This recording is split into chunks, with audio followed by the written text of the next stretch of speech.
Since we don't have announcers. Let me see if he texted me.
Test.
Okay, gentlemen and ladies, turn that one around even. Apologize for the delay on the commentary. But we are at the intermission of the two halves for the freshman Sesser-Valier boys basketball game at home. It's 24-4. Vienna freshman squad having a little trouble with Sesser here in this match. I'll try to catch up with the action for you once we get back started. I will point out a programming note that we're going to try to have Skylar Blankenship up after this game and do a little interview with him and talk about the big play and the big game with Christopher the other night. We do have a highlight from that game that we hope to bring to you and chat him up a little bit about that. So if you know someone that might be interested in that, give them a quick text, call your neighbor, text your friends, and be here for it. And we got a good matchup tonight. Vienna feels like they could win this Sesser game. They lost at Sesser on the road. They said they laid an egg. So we're going to maybe chat him up, Blankenship, a little bit about that and see what plans he may have tonight or why they think they can reverse that here on the home court. So be sure and spread that around. Let everyone know. Get your popcorn in the microwave, or if you want it the old-fashioned way on the oven, get it going. And we got a second half of freshman ball right here in about 3 minutes, and we'll be right back.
Okay, we're going to start live action here in the second half. I'll try to get some name updates for you. First, for our visitor, Sesser-Valier. If any of their guests are monitoring today, I apologize if I get names wrong, but I'll try to acknowledge your young men out here today. That with the shot, the long three off the rim is number 12, Jake Hicks, freshman.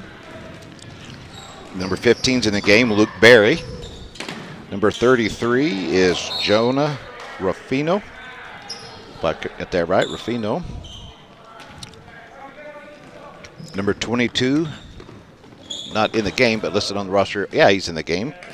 Talon Alexander. Number 43, Waylon Hicks. And number 33, Jonah Ruffino, where I got him, I apologize.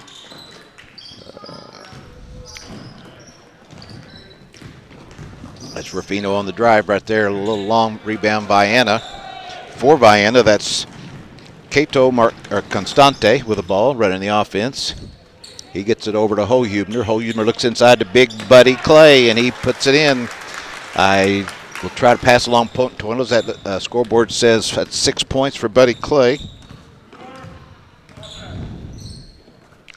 Most likely all them right there in the paint, just like that. Waylon Hicks for Sesser. Drives the paint, kicks it back out to 22, Talon Alexander. And Hohubner strips away. He'll go all the way. A little floater layup. It's good. And Tommy Hohubner, number 52, has 4 points. Shout out, by the way, to Tommy's dad in Texas, dealing with the aftermath of the ice and foul weather they had down there. And our old coach, Corey Waters. Shout out to you fellas. Thank you. We appreciate you guys. I know you're missing being here with you watching your boy. And we just want to acknowledge you out there and on the road. I've been missing you up in the booth. And we had a foul on number 20, Cato Constante. That's his third foul. He has 6 points so far, by the way.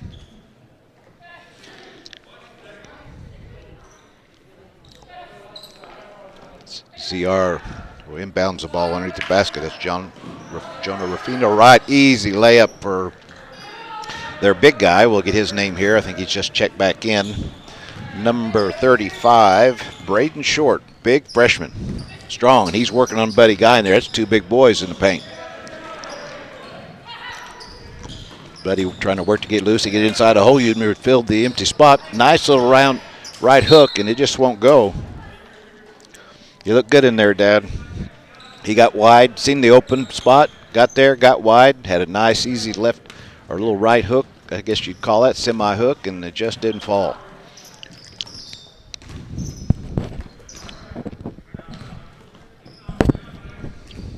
Sesser looking for some type of offense to get started. They only have 6 points total, counting that last basket. And that's Cato with an easy layup, and that gives him 8 points for the game. Sesser back down again. Hicks to Barry. Barry looking inside, nothing happened. Back over to Hicks. Buddy putting a body on their big man, Braden Short. Two big boys, two big freshman boys. They get it into Short. Back out to Hicks. Out this time to John Ruffino. He drives the paint. Oh, gets a little bump, too hard not to call, from Tommy Hohubner. Tommy's doing a good job on the help, though. Can't fault him for that. That's his first foul, Dad. Text me what you want me to say to him, and I'll yell it here from the booth, Pop. Hicks inbounds the ball to Ruffino. Ruffino back to Hicks. They're going to try to set something up from the right side. They're trying to post Short up. Buddy Clay right there on him. So looks like a sumo wrestling match, just trying to keep him out of there. It's a nice right hand by number 12, Jake Hicks. It won't go. He gets his own rebound, and second one won't go. But he gets fouled. Oh, they're calling it a jump ball. They're going to say it was tied up. And we'll go the other way, alternate possession.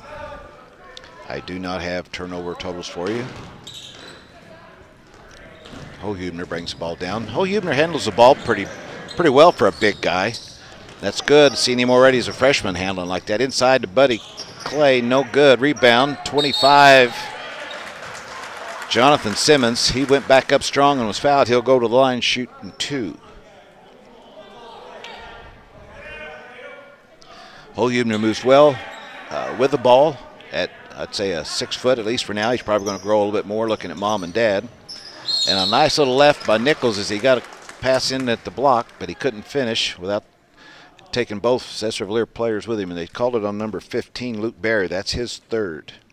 Not only do we have Dad on the road listening to the game and Mom here tonight, we have his, I hate to say big sister, but she's his big sister. And I'm sure she's rooting him on. Maybe sticking her. I think she stuck her tongue out at him twice, but it's hard to tell with the mask on. So says we can't prove it. She's up here near the booth, Dad, giving us a little color commentary on the side. She wants to say hi to her daddy and your partner, Corey Waters. She let us know you guys were down there laboring. Nichols' second one is in and good. I do not have a point total for Hicks just yet.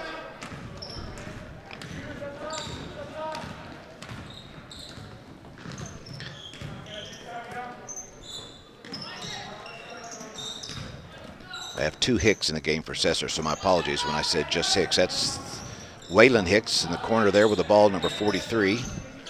And the far side is Jake Hicks. Not sure about the relation. Ruffino thought about spotting up, said he drives the line, a little floater, won't go. Rebound fought for. Nichols had it, but couldn't gain his balance. Tried to take it off the leg out of bounds off Sesser, but it came right back to him, and they got the easy bucket. I believe that was number 35, Braden Short. And same thing happened again here this time, and it's still in play. Same exact play. Nichols tried to save it off of Sesser-Valier's leg, but they was able to recover. Everyone stopped, thought it went out of bounds, and then the play resumed after a moment of awkwardness. I apologize to the Sesser-Valier fans if you're listening as well. Our scoreboard is not working on the visitor side, hasn't all season yet. Still working on it. I've been helping with that, so I happen to know we're just waiting on a couple of parts right now. COVID has some of these shipment things indeterminate when you'll get it. So I cannot give you their totals. I can give you the fouls as they appear on the board, and I'll update them as best I can. Holhubner, top middle for the help break the press. That's number 14 in the game, Samuel Wright, big freshman forward. And Sesser, that's Jonathan Ruffino, breaks the press all the way down itself. Oh, but he gets called for the charge. After all that hard work, he drove through the press all the way down, cut through the lanes in the paint. Young man's a little aggravated. All that hard work ended in nothing but a personal foul for him, and that is his 2nd. Holhubner inbounds to Smith in the game. Smith back to Holhubner on the press break. Holhubner back to Smith. He's double teamed. He's caught. He's in the trap, and we have a 10-second violation. That was a quick 10 seconds.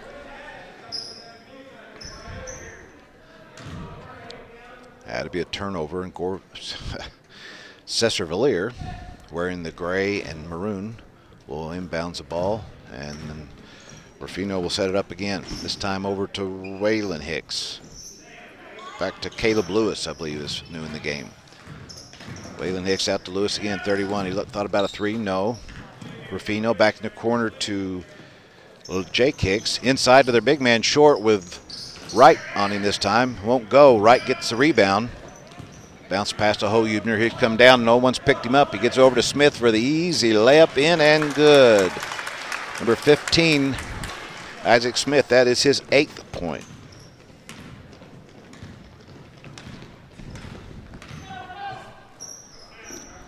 Skip pass over to Jake Hicks. Back out to Ruffino. Ruffino drives the top of the key. Gets it, kicks it out to Wesleyan Hicks. Long 3 off the far side of the rim, no good. And we've got looks like an offensive foul on the rebound. Number 35, their big man, Braden Short. That is his first personal foul in the ball game. Team fouls, 4 for the visitors, Sesser-Valier, and 2 for Vienna. Full court pressure from Sesser-Valier's freshman squad. Holhubner will inbounds it. Long pass to 23, Wyatt Penrod in the game. They skip it inside to Isaac Smith. He just couldn't keep his feet under him. And it goes out of bounds. Referee wants an official's timeout. Mass break. 10 minutes, 7 seconds left in the final half. I would like to take this opportunity on a personal note. Goddard's, one of our sponsors, saved my bacon during the ice storm and foul weather. I was trying to plow snow with my tractor. And as I've said before, you know you're a redneck when you spent more for a used cab tractor than you have any new vehicle you've ever purchased in your life. But I had bucketed caught, and I slid into a guide wire, smashed the window out of my cab, and straddled the guide wire, couldn't go forward or backward, and there was no way I was getting up or down or out of that predicament. And the fine fellows from Goddard's come out, was out there right away, and they had been busy as beavers, but they got out there and was able to do some, I call it threading a needle. They had to use 2 different directions and a nice, they have a real nice pulley system on their arm, articulating arm, and they winched me out with 2 straps, pulled it out just sideways, and they took their time. They was very careful, and I was very appreciative of the price, and I think the boys should wear capes. They're superheroes to me, and I just want to give them a shout out and say thank you to Goddard's. Not only are they a fine auto body, but they can do some magic when you're in a bind, and they proved it to me. So I want to give that shout out, thanks to them. I want to give a shout out to Poe's Barbershop crew, who likes to have the ball game on in the barbershop and even on the weekends. So shout out to Poe. He's the one that he combs my hair, and if you've seen that, you can appreciate it. He uses a 80 grit sandpaper for that. Over to White Hicks, far corner, drives baseline. Ball gets, I think he tried to do a bounce pass into short and it got away, but it's off Vienna's leg. Sesser will inbounds underneath their own goal, 33-8. Long pass out to Caleb Lewis. Over in the corner to Jake Hicks, and he nailed the 3. That may be the first 3 that I've seen since I've been here. He buries the 3. Action back the other way. Ball gets out of bounds off Vienna on the fast break. That was Sam Wright trying to wrench it in and have the layup, but it got away. 22, Talon Alexander in the game for Sesser, sets the offense up. Over to Rufino. Rufino in the corner to Jake, 43. It's Waylon Hicks. Waylon inside to short. Back over to Waylon in the corner. Nothing doing. Gets it back inside. Holumner on him, and he gets him, the referee saying, with his foot. Number 52, Tommy Holumner, gets a foul. He blocked the shot, but the referee was saying, I guess, that he tripped him up with his foot. And that is Tommy Holumner's second foul. By his 3rd team foul. 8 minutes, 37 seconds to play. That's 22, Talon Alexander. Gets it taken away by Nichols. Nichols to Isaac Smith on the fast break. He goes up, right hand layup off the glass and good. And Isaac Smith now has 10 points, and that may be the leading scorer for both sides. Penrod aggressive on his man out front. Kicks out to Waylon Hicks. Waylon back out to the point and inside to their big man short. Ball gets on the ground. A little shuffle pass out to Hicks, but he wasn't set for the 3. Back out to Caleb Lewis. Long, nice 3 by 22. Talon Alexander won't go. Back out to Hicks in the corner for the long 3. Off the rim, no good. Rebound fought for. And once again, Nichols saves it out of bounds. Tries to get off a Sesser-Valier player, but it comes right back into play. He's had 3 of those, and you don't see that often. Ends up in a jump ball. Possession arrow goes to Sesser, and they'll inbound at half court with 7:39 left to go. A few substitutions in the game for Sesser-Valier. And they have 6 guys now. They have 5 on the court. Okay. That's 43, Waylon Hicks at the short. Back out to Talon off the glass. Talon Alexander, no good. Rebound Sesser. That's Jake Hicks. His shot's no good. Cato Constante with a rebound. He takes it all the way down himself. Floats through the lane, little butterfly, and he's called for traveling. I'd have to see the replay. Didn't see anything odd there, but that's why I'm not wearing stripes, and I've got a microphone in my face. Penrod out, gets a pat from Chris Watson, freshman coach. Penrod studied the scoreboard and says, okay. I'm here if you need me. Jake Hicks, long three off the left side of the rim, no good. Rebound, 22 into the game. Evan Smithson clears it out to Cato Constante. Constante brings it down. Smithson gives him a nice screen. They look inside. Oh, it's actually over to on the baseline. Nice jumper by Jonathan Simmons. And that's at least his second goal, so I know he has at least 4 points. Sesser back on the attack. Far corner to Ruffino. Back out to Alexander. Short. Tries to look it over to the wing to Jake Hicks. He gets it. Drives the lane. No good. And I think this one's going to be on Smithson. With push. He'll shoot 2. So Jake Hicks goes to the line for 2. The foul was on number 22, Evan Smithson. That's his first personal foul. Jake Hicks' first basket, rims around, no good. Team fouls are even at 4. 5 minutes, 40 seconds left to play. Continuous clock. 2 continuous clock halves for freshman ball. Hicks' second shot's up, rims around, and falls in. Full court pressure by Sesser. Inside to Smith from Cato Constante. Nice assist, nice finish for Smith. And he has 12 points. Wayland Hicks over to Wayland Hicks, I'm sorry. Left side to Farino. I am so sorry. Ruffino. His little drive and floater misses. Constante with the ball. He fills the lane. Kicks it out to Jonathan Simmons. Back to Holhubner. Holhubner finds Isaac Smith, spotted up for a 3, and it rims out, no good. Smithson, the rebound off the glass, no good. Isaac Smith with the rebound, puts it up, gets blocked. Smithson turns around and not going to take it. Holhubner will. Baseline, no good. Rebound, Sesser-Valier. About 3 shots there, not bad. 39-12, commanding lead for the Vienna freshman boys. And Wayland Hicks spotted up off the front of the rim, no good. Both Hicks get tied up at the baseline and can't save it. If they're family, that'll give them something to talk around the supper table tonight. Unless they're cousins, we have to wait till 4th of July. Or study hall tomorrow, Monday. Isaac Smith inbound the ball for Vienna. Full court pressure from Sesser. They're not giving up. Long pass to Simmons. He has it. Over to Cato Constante. Over to Smith, drives to the right, kicks it out to number 11, Gabe Duncan in the game. That's Gabe Duncan, number 11. This ball's knocked out of bounds by Sesser. Be Vienna's ball. Top of the key out front on the left side, our left.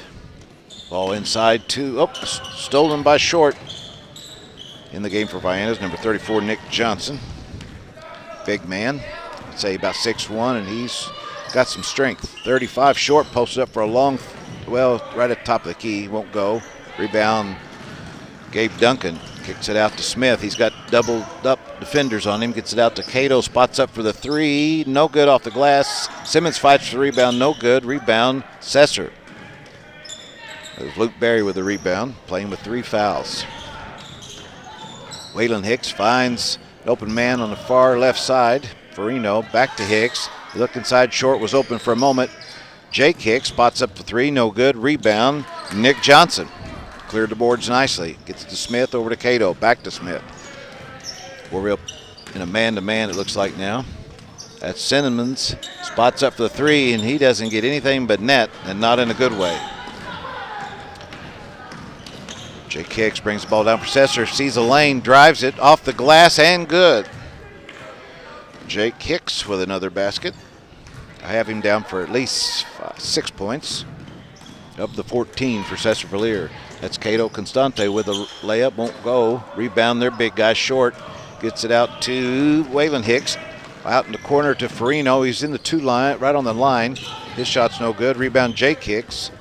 Comes out over to Wayland Hicks. He goes left, rethinks it, wants to set it up. Gets it inside to Short, who turns left. Off the glass, no, gets his own rebound. Throws up, no good, and I believe he's got fouled by, number 34, Nick Johnson. I believe that's his first, and it is, first personal foul. 1 minute, 55 seconds left to play. We're going to have some mass substitution. Looks like Sam Wright, Smithson, And Nichols back in for Vienna. And I cannot see the jersey numbers for the Sesser-Valier youth. It's number 22 and 31. Taylon Alexander and Caleb Lewis into the game for Sesser-Valier, and the Hicks boys will take a break. Probably will see them in the JV game, so good time to get a drink and catch your breath and rest your calves for a moment. At the line is their big man, number 35, Braden Short. His first one's up and good. Actually, it must have been the second one. I was paying attention to the substitution and missed the first one. Stolen by number 15, and he's fouled by Sam Wright. Luke Berry stole the inbounds pass, went right for the bucket, and with the body contact wasn't able to finish, but he'll go to the line to shoot 2. Luke Berry, freshman. And that'll stop the clock at 1:39. Luke's first shot. Rims around and out. Shaking his head. Coach Washington still encouraging his boys to work hard, block out, keep all that muscle memory off. Second one's no good. Rebound, strong rebound by Gabe Duncan. Kicks it out to Nichols. Nichols bounce pass into right, gets away, and it's going to be called to stay under Vienna basket at 1:31 to play. Gabe Duncan will inbounds it, gets it out. Oh, a nice pass inside to Nichols. He'll get it in there for 2, and I do not have his scoring total. My apologies. It's not on the board. But I know that's at least 2 I've seen since he's been in there. 2 baskets. 41-15 with 1:12 to play. Farino with a long 3 off the glass. Rim and the glass, no good. Short with a nice rebound.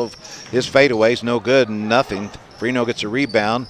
Or actually, that was Lewis gets a rebound, kicks out, no good. Smithson clears it out. Oh, it gets knocked away. Bounce pass over to Short. He takes out to the 3 to spot up. Bounces around 4 times, won't go. Nichols with the rebound. Nichols clears it out, goes left side. Gets it in Smithson. He goes right side, looks back to Smith, who looks out, kicks out to Nichols, who spotted up for the 3, and it's nothing but net in the good way. And that's a 3-pointer, so that's at least 7 points for Nichols since I've been trying to keep track here. Apologize for not having totals for you tonight, folks. Number 21, Alexander drives, gives it to Short, no good. Rebound Vienna. Isaac Smith brings it down. Not in a hurry with 12 seconds. Coach just says hold it up. We're going to finish at 44-15. Vienna freshman boys with a win over Sesser-Valier, 44-15. And we'll try to get Skylar Blankenship up here and give him a quick interview and talk about that amazing putback that he had the other night, and hopefully bring you a little replay of that. We'll be right back. Hey, let's get Skylar up here, okay? We're going to do that, or do you want to try bringing him over here? One thing we could do is pull it up on my ear, and I can zoom it out if you want to try that. So that's what I thought we were doing it between the JV. No, because if we get dressed, it's changing. Hey, you going to do it on here? I can do it on here. Okay.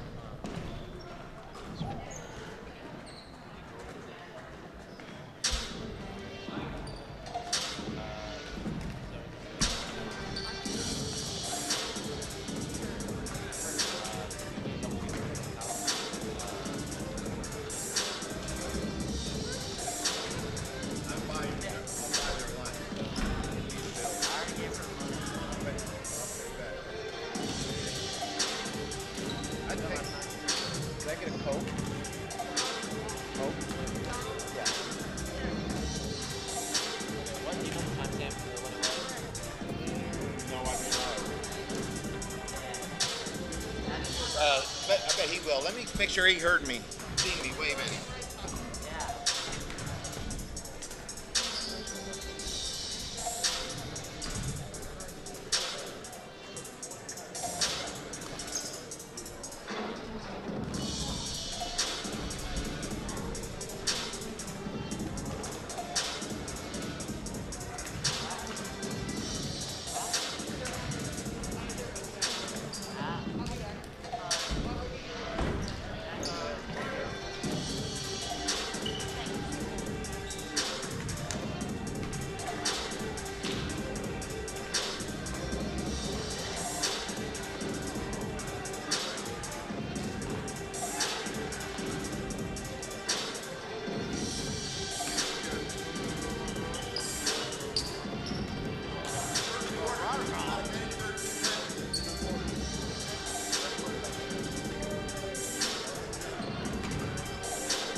anywhere you're comfortable.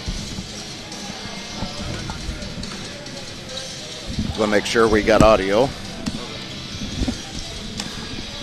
Can you guys, we may talk till you're ready. Is that all right? Are you going to play this right now? Yeah, well, let me set it up, and then you can play. Is that all right? It's on right now, so it's ready to go. Okay.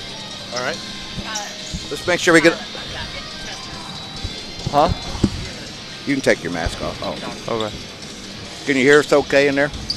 Test? Give it a test. Can you hear me? Okay. Are we live? Okay, as promised, we got Skylar Blankenship up in the booth. He brought the house to its feet. And big play sometimes even gets everybody fired up, includes the other 4 guys on your team. And I know you were fired up. Yeah. And we're getting ready to show them the clip. But before we do, you want to talk about it? Got anything? Did you see that coming? I was just going up. I was planning on just going up for a layup, but then I realized I was above the rim, and I was like, why not just throw it down? I had that problem all the time. I found out I was above the rim. Yeah, well, it was, I'm going to say, well, we're going to watch a video. The boys have it ready, queued up to play. Maybe we can watch it 2 or 3 times if need be. But you were a good 5 or 6 feet away from the bucket, and it was a shot on goal, right? Mm-hmm. And it kicked out kind of high. You said you was going up maybe just to tip it in or be there. Yeah. But when you realized the leap you had and where you was at, you're like, why not finish with something that rattles the rafters? And it sure did. So, Christian, you got that ready, or Cooper? Let's take a look at it. 8 is our score. 75 seconds to go here in quarter number 1. You're on the far side block. So we go 75 seconds. And I think you moved to the center of the lane, didn't you? Was it straight at? When Q comes across right here is when I started to go hard over move to the basket. No good. What a nice play by And it looked like at first glance that it was just a tip in. But from here, and it's hard to see in the video. I wish we could zoom in a little bit. But there we go. It paused it right there. Good shot. Good job, fellas. Very impressive, crew. You can see right there where you're at, and that's when I think you may still be on your way up there. Mm-hmm. I don't know, can you go frame by frame, boys? I think you were on your way up there. And like you said, when you realized where you're at, both hands brought that ball down. And I don't know, let it roll for a couple of in regular speed and watch the house. It's too bad you can't see more to the left. Here, we'll watch it in real time. Hard move to the basket. No good. Boom. What a nice play by the place was crazy. More of the Vienna fans were on the left side of the gym, but the whole bench were up waving their towels. People were stomping and on their feet. Yeah. And it was definitely the crazy highlight, I think, of the year so far. But you're going to top that tonight. Is that right? I'm going to try to. Did you get any sleep that night? It had to feel good. Yeah. It was. I kind of watched the games over, and then I started watching the Sesser game so I could get prepared for Sesser tonight. Excellent. Now, we wanted to ask you before we came up here if you could talk a little bit about that game. I want to quote you, okay? And I think it's a very humble and a very conscientious quote that you said. I think we just underestimated. We thought we had a win under our belt there before we got there, and that happens. Yeah. But when you think about what happened, and now tonight, that's got to really fire you up to turn things around tonight. Yeah, a lot of us are ready to play tonight. We went over things in practice yesterday, and I think we'll be in there tonight. How do you feel about Coach Dreer? Is your first year playing with him? Well, for everybody, but I think he's a really good coach. I like playing for Coach Dreer. Well, if from just watching the games, not being privy to what's said in the locker rooms at halftime and whatnot, when we come out and we play, and he's never seen a lot of these teams. Mm-hmm. For example, any of our recent coaches may be familiar with Goreville, may be familiar with Christopher, whatever. He has to rely on reports, but once we've had a lot of rough first halves, but we're a different team in the second half, and some of that has to be attributed to his evaluation of what he's just seen and coming up with a game plan to counter it. And we won the Christopher game both quarters. In that game, it was a heck of a comeback. Contributed nothing against a takeaway from the players. You have to execute, but he's actually seems like he's good on his feet at the game as well. So good deal. So anything plans for tonight? You don't want to give away anything too much in case someone from Sesser-Valier is sitting there tonight thinking, hey, listen, they got their big 6'5" junior here giving us the secrets. But just not underestimating your team, the other team. Is that what you'd say? We're gonna definitely come out and play harder than we did last time. Now I got to ask you one other question. Okay. You was pulled out to the passing lanes and guarding against 3-point against Christopher. That was a new spot for you. How did you feel? Did any adjustments mentally or that you have to think about playing that? It was definitely a struggle because I wasn't like used to moving around that much. I was used to like just popping out on the 3-point line if they caught it in the corner, and it was definitely a lot harder than I thought it was going to be. Well, you're used to contact and having a tussle underneath, but out there it's more little 5, 6, 8 foot sprints. Yeah. And it's a lot more aerobic and get your wind in your legs a little bit more. So that was it's going to take its toll for a while, but you'll come into that too. Do you think we'll see you more in that role? Yeah, I'm not too sure, but I think that's what we're going to try to do a little bit more tonight too. Depends on the team, doesn't it? Where they have the perimeter shooting. Now, did you realize that? I think his name was Saveda. He was averaging, I think it was like 18 points a game or so, and most of those was threes from that particular area. Yeah. He had, I think, a couple in the first half, had one in the last half. So that took a toll on that. So that's exactly where the coach wanted you, and then it nipped that in the bud. So, well, kudos to making the adjustment.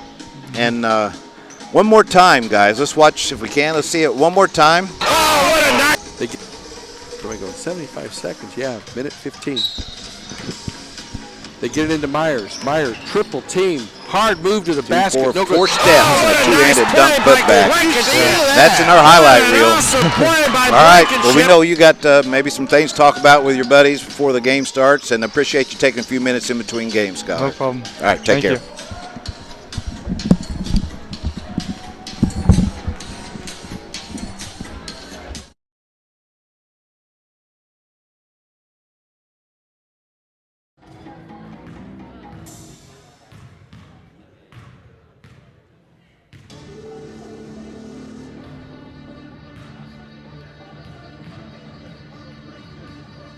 For this JV game, and we'll be right back in a few minutes. And I want to one more time say thank you to our live stream tech team. What a fine job, fellas, bringing us some replays, some stop action, some frame by frame, and whatever we ask them, they try to make it happen. We have had some few hurdles we've tried to work through this year on some graphics and things, but we're going to try again with that some tonight, and we appreciate your patience. And as always, remember your sponsors that's made this possible.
for the Devils from Sesser-Valier by Wyatt Loud.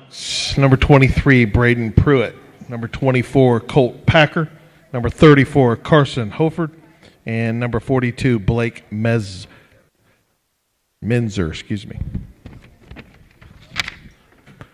For Vienna, number 15, Isaac Smith. Number 10, Dayton Nichols. Number 24, Sean Acree. Number 33, Jonathan Green. And number 44, Buddy.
And we're back.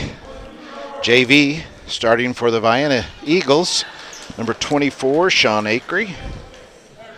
Number 20, Cato or Marcato Constante. 33, Jonathan Green. 44, Buddy Clay. And 15, Isaacs. Clay already in the paint. A little floater, no good, but he got some body on him. Isaac Smith, number 5. Get that on there. Oh. And he'll shoot 2. I'll take a short break here for a quick programming issue.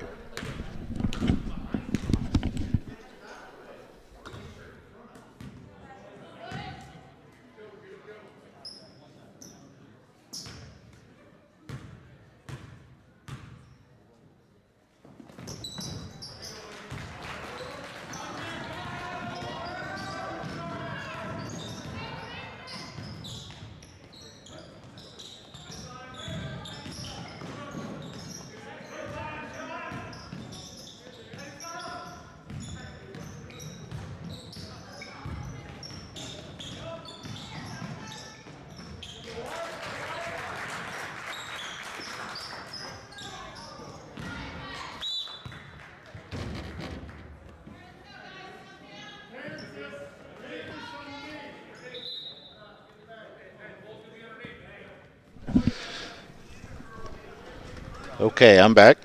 Apologize for that. Buddy Clay got one of his free throws, and his second one was a miss because I only see 1 point on the scoreboard. And I did not see how our guest got 9 points either. That was quick. I'll get you the ZR starters here, names in just a second. That's number 23, Braden Pruitt. And that's first turnover I've been aware of. Full court pressure on Vienna. Jonathan Green into Buddy Clay at the center. Looking to bounce break off to Green. Loses his footing, has a stop, gets a nice bounce pass into Clay, and he finishes with 2. Buddy Clay with his first deuce.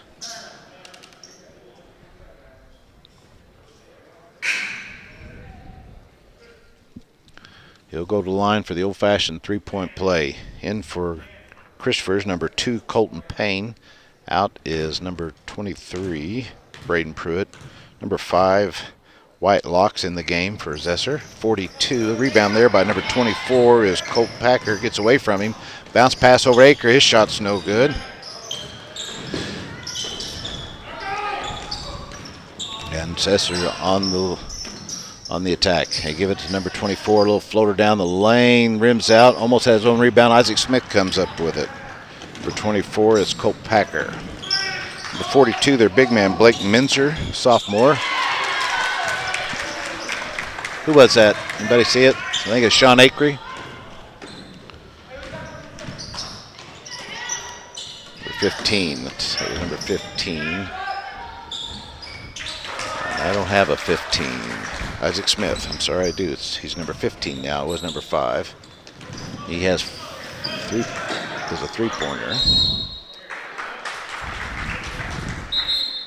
And we have a referee's timeout. Look like a mass break, and I need it to catch some names and information up here.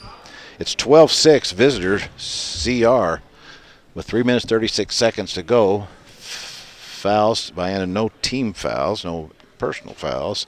2 for Ziegler-Royalton. 1. Well, I cannot confirm that at this moment.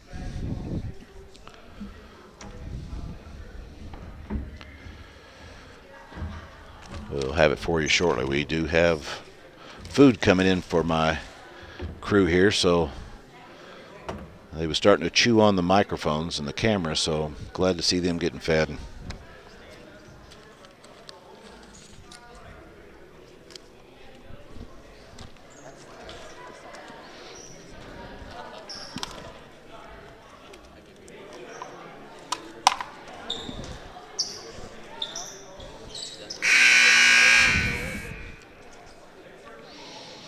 First horn sounds. Referee will clear the huddle, and we'll be back at it. Apologize for having a little slow on stats here, but we'll catch you up as we go along. Also in for ZR, I mentioned number 42, Blake Minzer, sophomore. He's a big fella. Number 2, Colton Payne. Number 34, Carson Hoford. And number 5, Wyatt Locks. Ball gets away. That's Colton Payne with it. Kicks it out to Locks. Little left-hand jumper looked good, but it rims out no good. Rebounds off Buddy Clay. And then looked like it might have been off Ziegler, but they're going to inbounds it. 24, Colt Packer inbounds the ball. Out to Locke. Over to Minzer. Minzer passes it to the far side, but it goes out of bounds, and there's a nice pass to Nick Johnson, but he's sitting on the bench for Vienna. Jonathan Green looks to inbounds pass, gets it to Isaac Smith, kicks it out to Acre on the drive. A little floater, it's blocked, but he's fouled by the body by, I believe, number 34, Carson Hoford. 34, yeah. And that is his first, team third.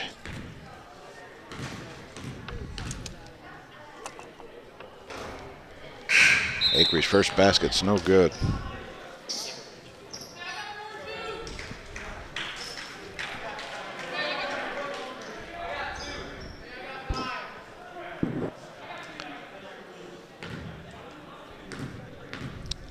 Acre's second attempt is up.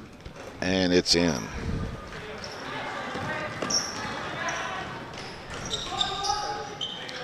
Nice deflection by Holhubner.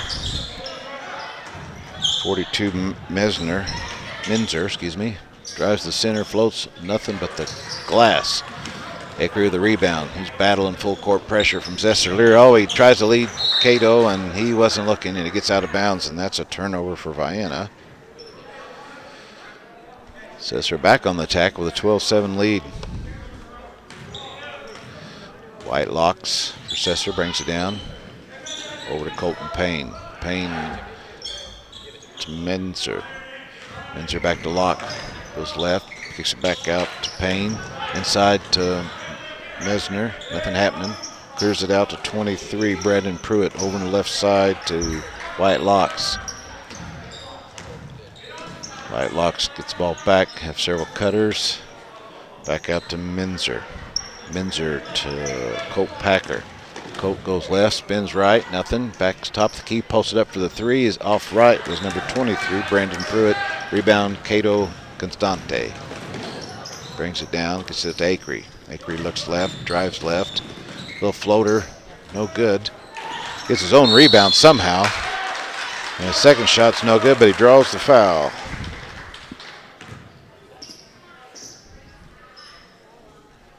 Acre will shoot two.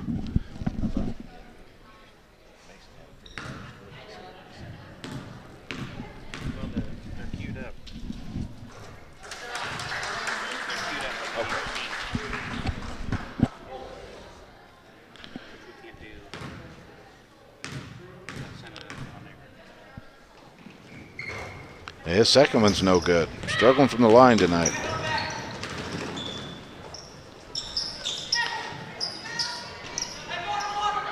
Pruitt out to 24 for the long three, no good. It's Colt Packer, his is no good. Mesner was there, blocked by Nichols. Very athletic block. Avoided the foul. Back to Mesner, to Locke, or to Packer, to Locke. Back to Menzer. Over to Packer. Packer brings it out, and they're going to set it up. He'll give it to Wyatt Locks to set the play up. Locks to Packer. Nice jump, quick pass inside. It was a nice pass and a nice finish by Wyatt Locks. He gets the bucket, and he'll shoot a free throw.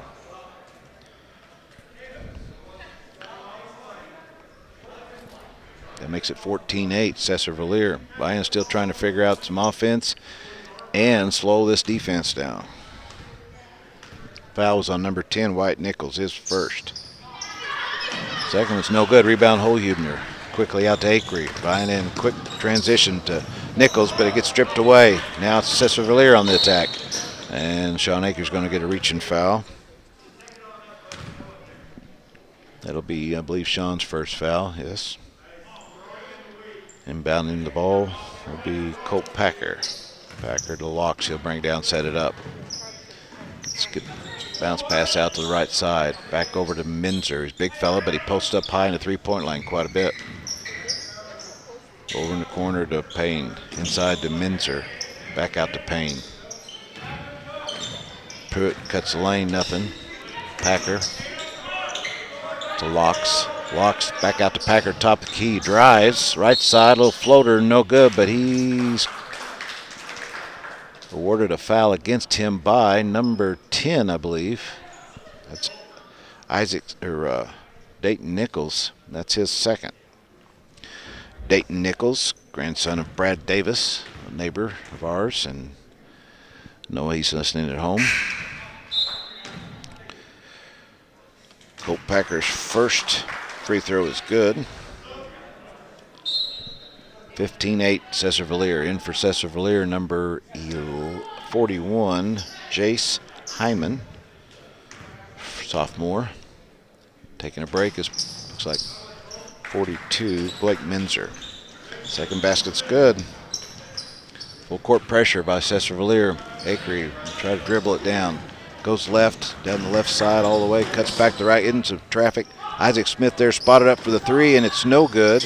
Rebound Sesser, excuse me. That's Packer with a pull up, no good. Rebound Sesser. Little turnaround jumper off the glass by Colton Payne. And that's 4 quick unanswered points. It's a 10-point lead for Sesser-Valier. Vienna on the fast break. Quick inside pass to Huebner. No good. Can't get his own rebound. Just had a Sesser-Valier player blocked out, but he come over his back, got a hand on it. It goes out of bounds off Sesser. Vienna inbounds the ball underneath their own goal.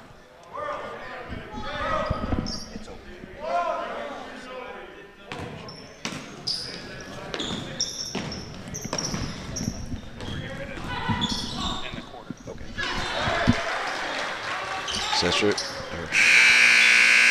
And that was Sean Akery right before the buzzer with 2. That gives him 4 points. And it's an 18-10 game. And Coach Webb's going to want to address this offensive and defensive approaches to containing Sesser's runs they've put on him here. Nothing obvious standing out to me right away, but I've been kind of distracted with some programming issues here.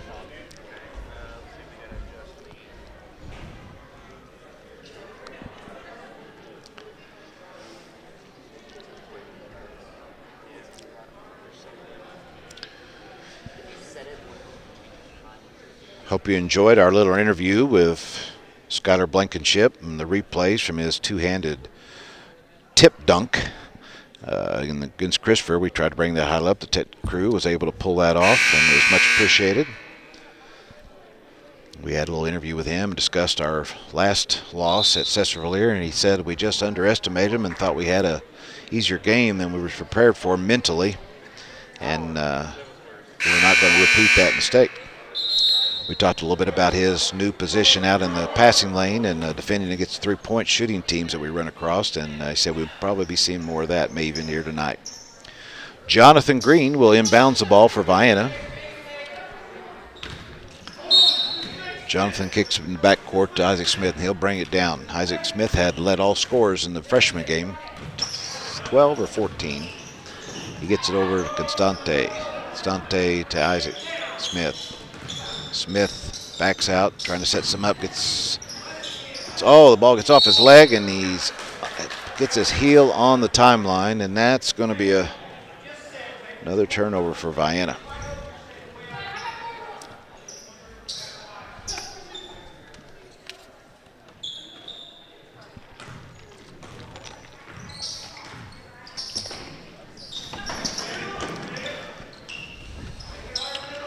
Jace Hyman, sophomore, in for Sesser.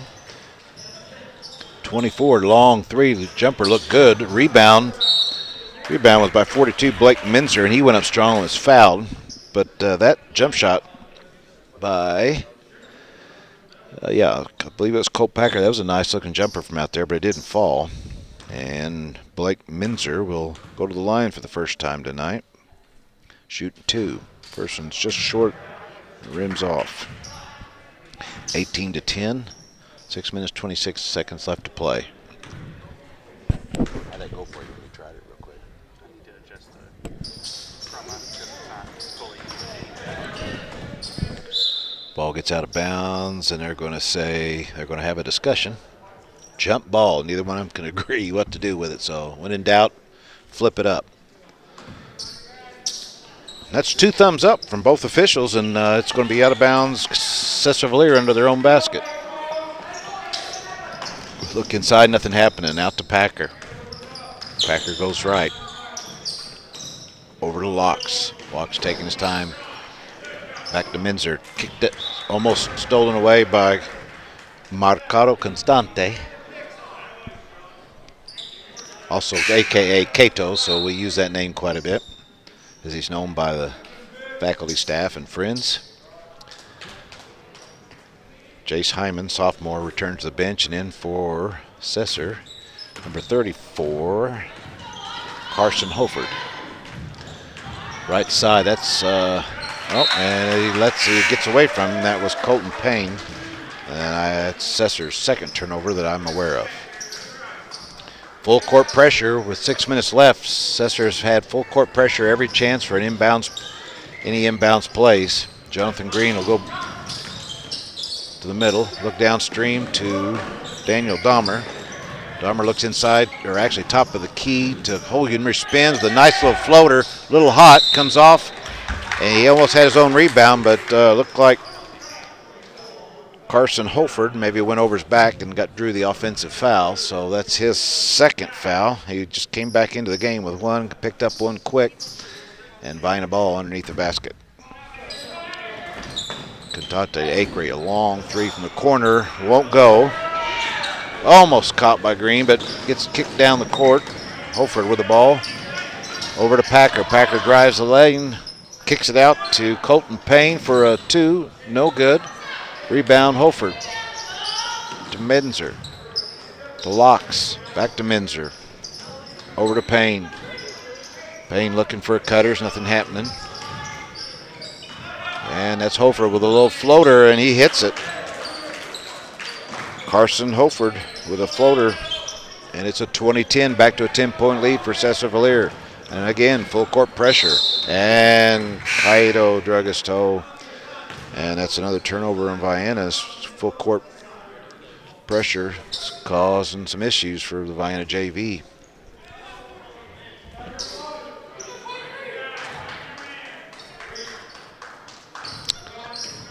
Locks over to Packer.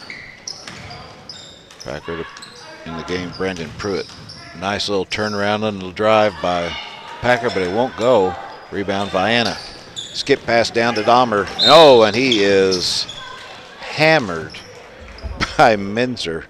I believe that's his second foul. Yeah, number 42, Blake Menzer for Sesser. That's his second foul. 4:50 left in the half. And Green will inbounds the ball.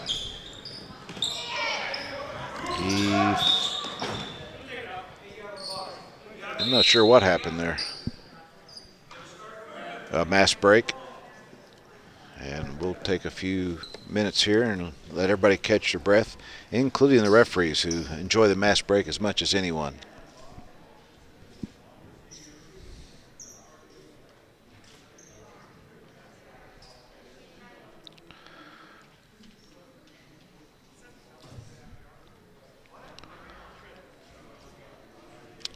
Superintendent Stafford was cited for not standing during the national anthem.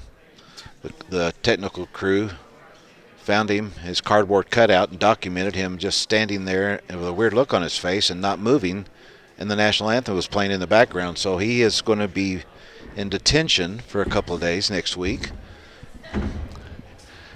Welcome to the booth, Superintendent. We were just talking about your violation for not standing during the national anthem. The boys zoomed in on your cutout, and you remained... Well, I'm all for standing for the national anthem. God bless America. I was pretty impressed with that freshman game tonight, weren't you? I was. Yeah, they didn't have any problem with Sesser. Yeah, it was a landslide. Pretty exciting to watch. And Chris, we did a little interview with Chris a couple of days ago, Superintendent, and he said we're not worried about winning games at this level. We're trying to instruct, and while the iron's hot, use that opportunity to fine-tune the skills. But boy, tonight he didn't need a whole lot of work. Yeah, I agree. It was fun to watch him play. I think the next 3 years watching those freshmen play is going to be great. Pretty exciting future for the Eagles. Absolutely. That was Tommy Holubner with a deuce from the baseline. Dad's listening in Texas, along with previous Vienna High School head coach, boys, Corey Waters. And that's that's Holford. He drives the lane, gets some body, but still finishes well. He has 4 now for Sesser-Valier. Sean Acree comes down hot. Kicks it over to Dahmer, back out to Green, and they're going to set it back up. Green looking for something to happen on the right side. Daniel Dahmer gets out inside Acree. He's going to try posting up. Kicks it back. Oh, it gets taken away by Sesser-Valier. 4 turnovers for the JV.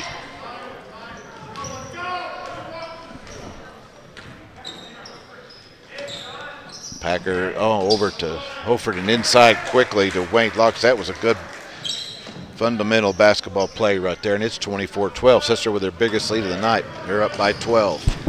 Acree, a little stop, pull up, gets the basket, but I believe we got a foul. Oh, as a charge, he cleared out with his hand, with his arm. That's Sean's second foul. Substitutions in for Vienna, Sam Wright, and out for Sesser is Packer. And in is number 41, Jace Hyman, sophomore. Vienna still unable to close the gap.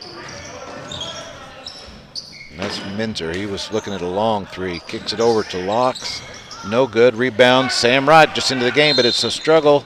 He got the ball down low, and Colton Payne for Sesser got a hold of it and said, I'll take that. But Sam wouldn't let go. It's a alternate possession, and Vienna with the ball. Hubner brings the ball down, finds Dante in the corner. He'll dribble back, pass out to Green to top. Back, Green fakes the pass, drives right. Nice little layup, Jonathan Green. Nice finish. Junior forward gets Vienna back in the point. Oh, and then he comes down and makes a heck of an athletic block. Cleanly blocked. Damer down on the drive, a little throw up. Goes to the floor. Number 5, White Locks for Sesser-Valier. Very nicely helps him up from the floor. Frustrated with his own foul. His second. White Locks, his second foul. Personal for Sesser. Their 7th team foul, so we'll be in 1-on-1s from here on out. Dahmer's first free throw is no good. We need every bucket we can get here. You don't want to be too far away at halves. Minzer and Locks will go to the bench for a rest. And in is 23, Braden Pruitt, and 24, Colt Packer. Dahmer's second one's short, and Sesser-Valier with the rebound. And that's 23, no good. Brandon Pruitt just in the game, couldn't get that one to fall. Vienna on the move. Down to Dahmer in the corner. Looked for Sam Wright, it wasn't happening. Pulls up himself, no good. Green with a rebound. Muscles it in, that's his second basket. Jonathan Green. Jonathan also one of our tech crew members here. Colt Packer in hard, but we got it on the ground and looks like it's going to go against Jonathan Green. I believe that's Jonathan's first foul. As I said, Jonathan also part of this fine tech crew who brought us replays tonight for the interview with Skylar Blankenship, and did a great job of freeze framing and frame by frame. Holford to Hyman. Hyman back to Payne. Payne back out to Holford. Long three, jumper no good. Rebound, Sam Wright. Right to Hubner. Hubner will give it to Cato to bring it down and set the offense up. Looks inside, quick pass to Wright, but it wasn't happening. That's another Vienna turnover. Sesser-Valier quickly down. Payne's started to spot up for the three, doesn't do it. Holford looking back to Payne. Payne over to Packer. Packer over to the left side, inside to Payne. Payne, a little turnaround jumper, right hand roll, and it's good. And I have him for 4 points. Sam Wright in some trouble. Clears it out to Hubner. Hubner, coach wants a timeout. 1 minute, 29 seconds to play. 26-16, and it's still a 10-point deficit. And we're going to take a very short break.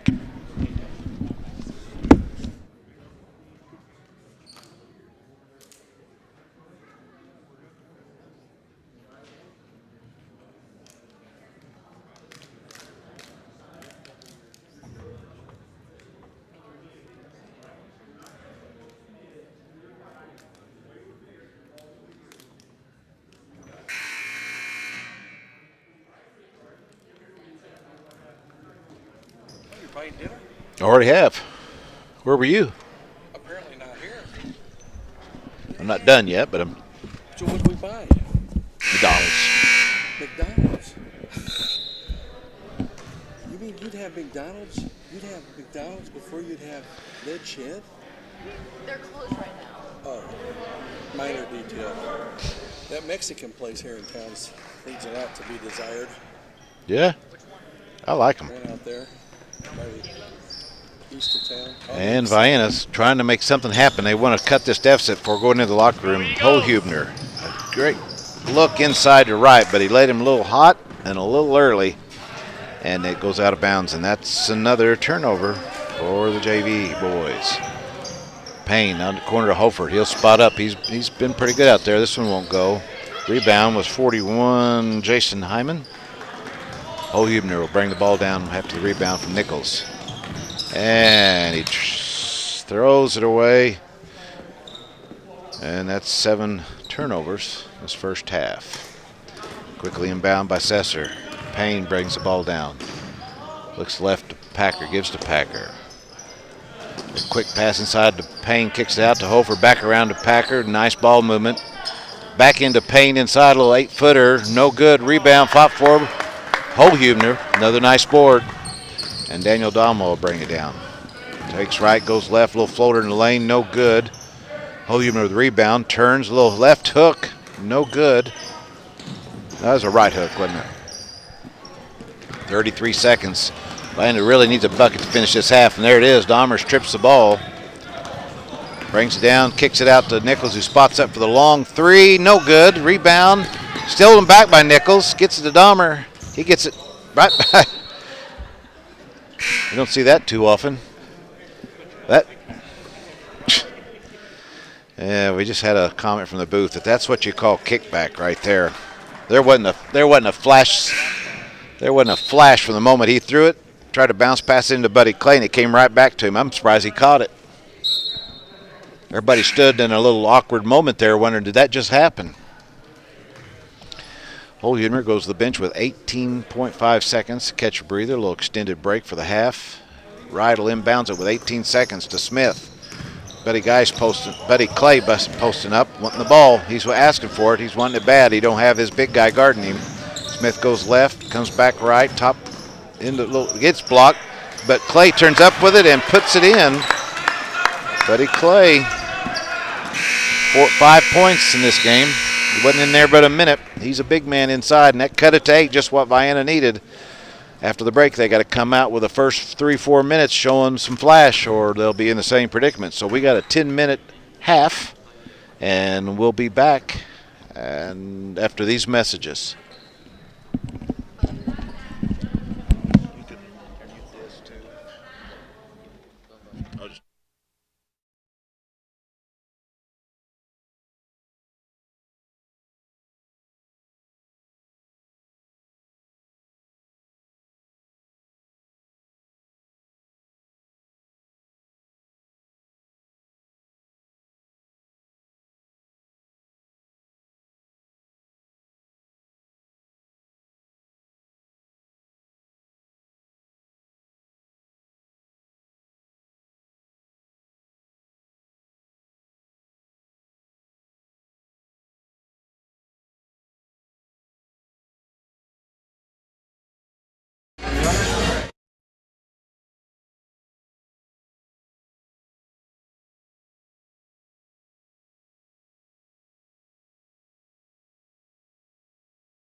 We're back with 50 seconds left for the start of the third quarter. Vienna had trouble figuring out this Sesser-Valier defense on the full court pressure.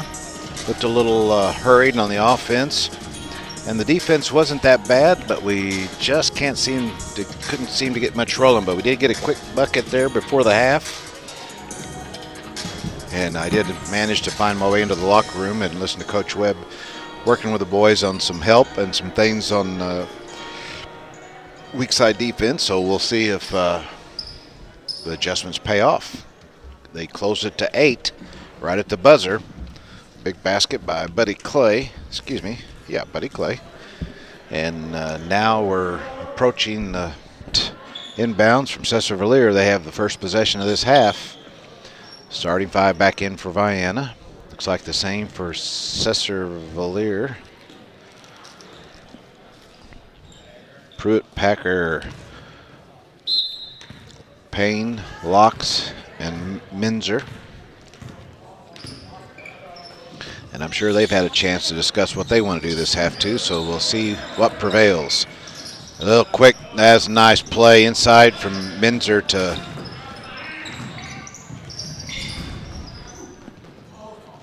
rebound Green into Braden Pruitt, but he missed the bucket. Vienna gets the ball now, clearing it out. Clay back to out top to Green.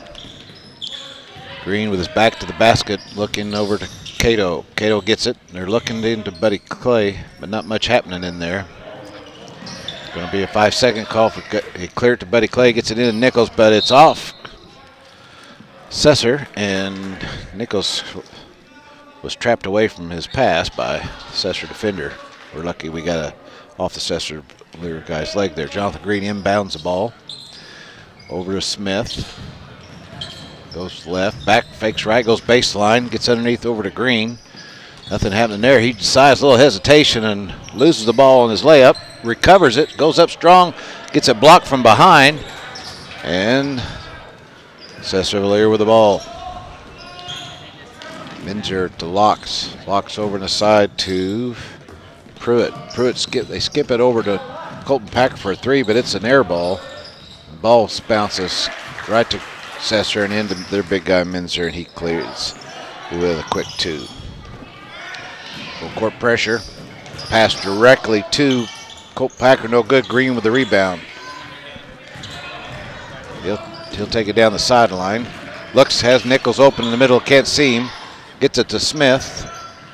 Smith in the forecourt. To Cato, over to Nichols. He drives baseline, gets a nice bounce pass to Buddy Guy, and he finishes. And we're back to an 8-point game, 28-20.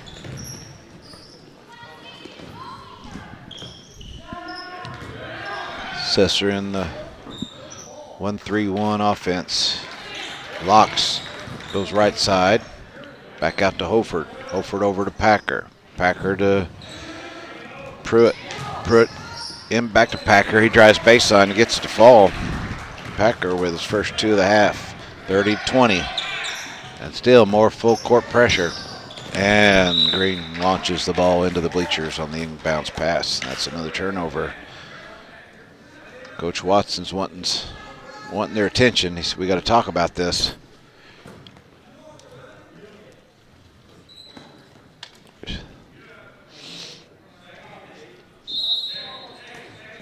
We have a substitution for Sesser-Valier, number 25, Dalton Gilliam, first time in the game, sophomore, big fella.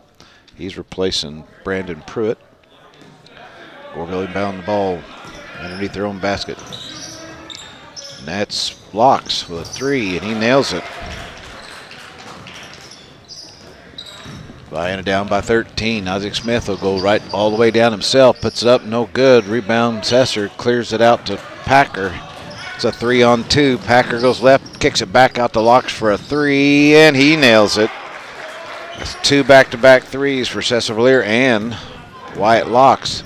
And they've ran a 16-point lead. They're opening it up now. Nichols is trapped in the backcourt, sees Buddy Guy open, gets to him, bounce pass to Cato.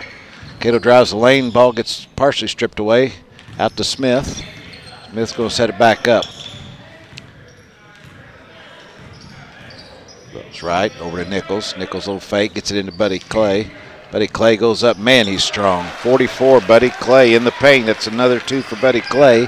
He has 9 points for the evening. Over right side. Back to Payne. Spots up for the 3, and he gets it. That's Wyatt Locks. That's his 3rd consecutive 3 and 3 times down the court. And it's a 17-point game, Sesser-Valier. Green. Looking to pick a little lob pass to Clay. Thrown away. And that's Big Menzer. Goes left, goes to the left side, uses his left hand like you're supposed to, and that's 2 for him. 19-point game, Sesser-Valier. They're opening it up. Isaac Smith's going to go. Kicks it back out to Green. Thought he was going to go all the way to the bucket. Little lane. Isaac Nichols gets it stripped away as he was making a move towards the bucket. And Locks, Menzer, to Packer, to Hoford. Inside back to Packer. He goes left side. Nice reverse layup. And Colt Packer with a nice bucket. And a steal and inbounds pass by Packer. Shot's no good. Goes out of bounds, and it's going to be, looks like it's going to stay down here, Sesser-Valier. So that's another Vienna turnover. This pressure is causing way too much trouble. Into the game is Sean Acree and Holhubner and Sam Wright. There's a timeout. I believe it's going to be a mass break. Good chance for Vienna to talk about how they're going to break this press. They're really struggling with it.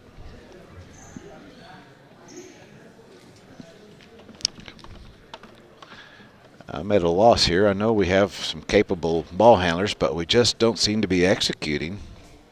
And Coach Webb is trying to address that right now. Who wants to take leadership here and break this press?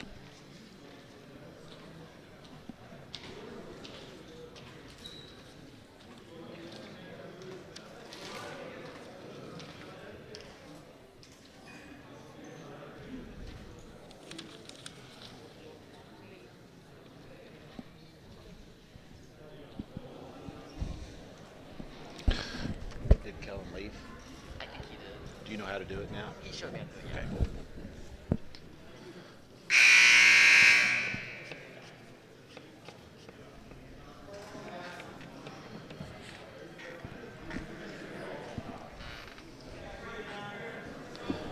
Okay. All right, we're getting ready to start back. It's a 43-22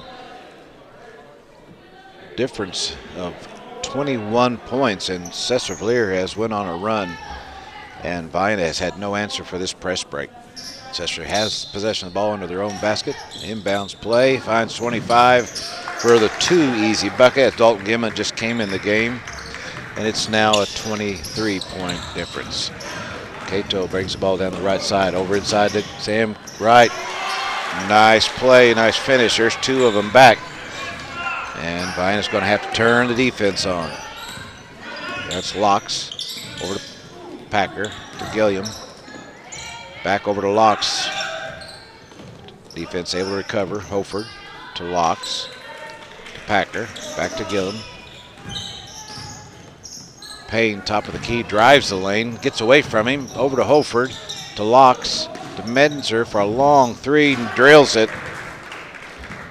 And that makes it a 24-point game. Sean Acree going to try to get something going for the Vienna offense. Shakes off the screen. Nichols over to Cato Constante. He's going to try to set something up. He goes right side off a screen off Holhubner.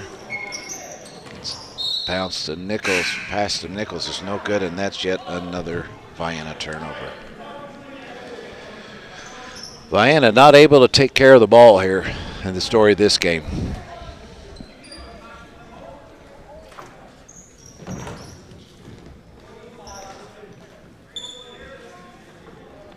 One minute 26 in this third quarter. We'd like to forget about this quarter. They've doubled the Vienna score, 24 times 2, 48, Sesser-Valier's total. It's Jace Hyman in the game, gets it off to Locke. Blocked, skips it over, and they get over to Geimer. Long three, and it's air ball. Nichols with the rebound. Long pass down to Acree. He recovers it somehow. Looked more like a football play than it did a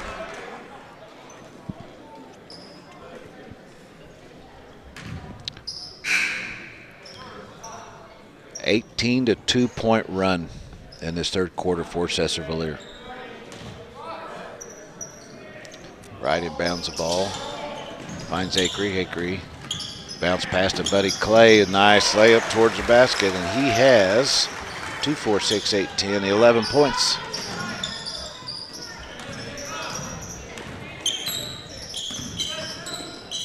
Oh, nice look inside. No good. Jace Hyman, they got it into him quick. Acree now down for the Eagles. Gets skip into Nichols. Nice pass, nice play. But he was fouled. He'll go to the line shooting 2. The foul was on number 41, Jace Hyman, his first personal. Sesser's second team foul. And Nichols will shoot 2. Hard to believe that's Nichols' first shot of the night. It rims out. 38 seconds in the third quarter, and that's Nichols' first field goal attempt. That just tells you we're not being very patient or having much persistence on looking. And that one rims out. Oh, and Sesser steps out of bounds, bringing the ball down. Vienna getting a chance to capitalize. Pulled back within 22, if you can say that. Oh, nice save by Acree. Goes to Consante inside to Sam Wright. Recovered by Nichols as it got away from Wright. He looks back inside to Wright. He goes nice little floater right side. Won't go. Buddy Clay there to clean the glass, and he'll get it in. And that's 13 for Buddy Clay. Corbell on the quick. Oh, and blocked by Constante Marcate. Nice athletic play. Acree with the ball. He'll go right side. He gets turned out over to Constante to three-point line. Back to Nichols. Nichols shakes left, right, little floater. Good at the buzzer. That's a replay. He had a nice athletic shook his defender to the right with a head fake, cut back left, had to stop from another defender on the help side, did a little floater on him, looked like with a left hand, and swished it right as the glass turned red. 48-30, 18-point lead. A little better the last couple of minutes there, but we'll see if they got a quarter can make the story. Made the story for Sesser in one quarter.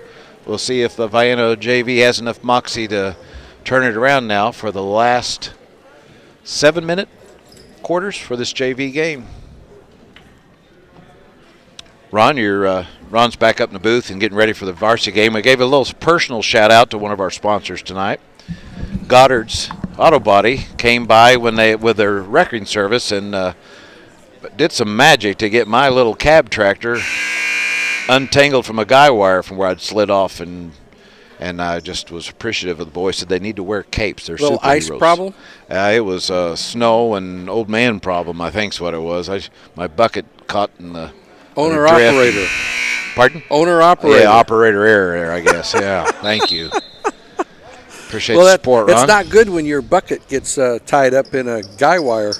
Well, it wasn't the bucket. Unfortunately, it was right underneath the middle of the tractor, so I couldn't go forward or backward, and they had to pull me out sideways, and they did magic to do that. They have the equipment to do that. Yes, they did, and that's what I spoke about, and I was very appreciative.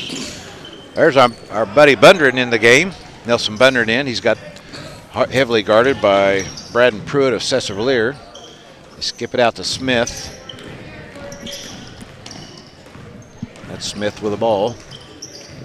Oh, he gets it to Bundren. A little turnaround, nice little floater. Oh, foul. Boy, that was a nice little quick spin moving in. And he had a good shot on the goal. Nelson Bundren, I love to watch him play defense. Oh, and we got a blocking foul. I believe that's Gabe, number 11, Gabe Duncan. Yeah, he got called for the block. It was kind of more of a culmination of Nelson and coming into him and knocking him into his opponent. Block, drives right side, gets it back out to Gilliam. Gilliam struggling with the dribble, gets it back to Pruitt. And knocked out of bounds. Looks like it's going to go Vienna way. Daniel Dahmer in the game. They'll bring it out to Isaac Smith. Isaac Smith coming down. Left-hand dribble behind the back. Goes to the right side. Up Nesson Bundren. Bundren goes left. Little hesitation. Little shuck and jive. Back right, left. Nice pivots. Leads Gabe Duncan.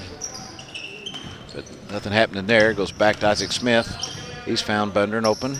Open into Bundren into Duncan. Nice shot on the go, just won't go. Daniel Dahmer there for the rebound, way outside. Now they're going to set it back up, 48-30. Vienna needs to get something started. That's Isaac Smith, tries to do a floater through the lane, but gets bodied and has to call it off. Bundren looks inside to big Jonathan Simmons, but it wouldn't go. And actually, it was a turnover, but he gets it back. Now, and he leads the wrong. And he picked it. Picked his pocket, but referee saw otherwise. And as Ron likes to say, we don't have a vote in that. So good athleticism, and that time it just got didn't. Just a little piece of the arm. 48-30. It was still attached to the 18-point lead, basketball. and he didn't mean it. He didn't mean to. It doesn't matter in this, does it? No. It didn't matter when I played, but that was back in the Stone Ages. They played with rocks back then, didn't they, Ron? We threw up rocks back then. Bricks is what I threw. And that's 42 Minzer. He's a big fella. He's out on this top out the three-point line quite a bit. He's put some threes up. And that was Colton Payne trying to get a floater. He got up and wasn't nothing happening. He looked a dish, and I think they're going to say on the floor. Yeah, it wasn't a shooting. Fouls on number 5. It's not good when you have floaters. Nelson Bundren. His first. Actually, his second, I'm sorry. 5 minutes to play. Vienna has closed it to 18. But Sesser looks satisfied just to maybe run some time off the clock here. They're seeing if they can just wait for a good open look. Oh, Ed Minzer says, I'll take that. Nobody on him. Long three, no good. Rebound. Fought for. Comes up loose by Hoford. And he'll put it back. Hoford with at least 6 points that I have documented here. 50-30. Sesser back up to a 20-point lead. Bundren, Dahmer. Inside to Gabe Duncan. Very nice pass by Dahmer. Very nice look by Dahmer to find Gabe in there. And he was wide open, and he got it up. Good look on the basket, and it rolled out, but he was fouled, so it might have had something to do with it. He should shoot 2. Gabe Duncan will shoot 2. Try to pull us back under the 20 mark.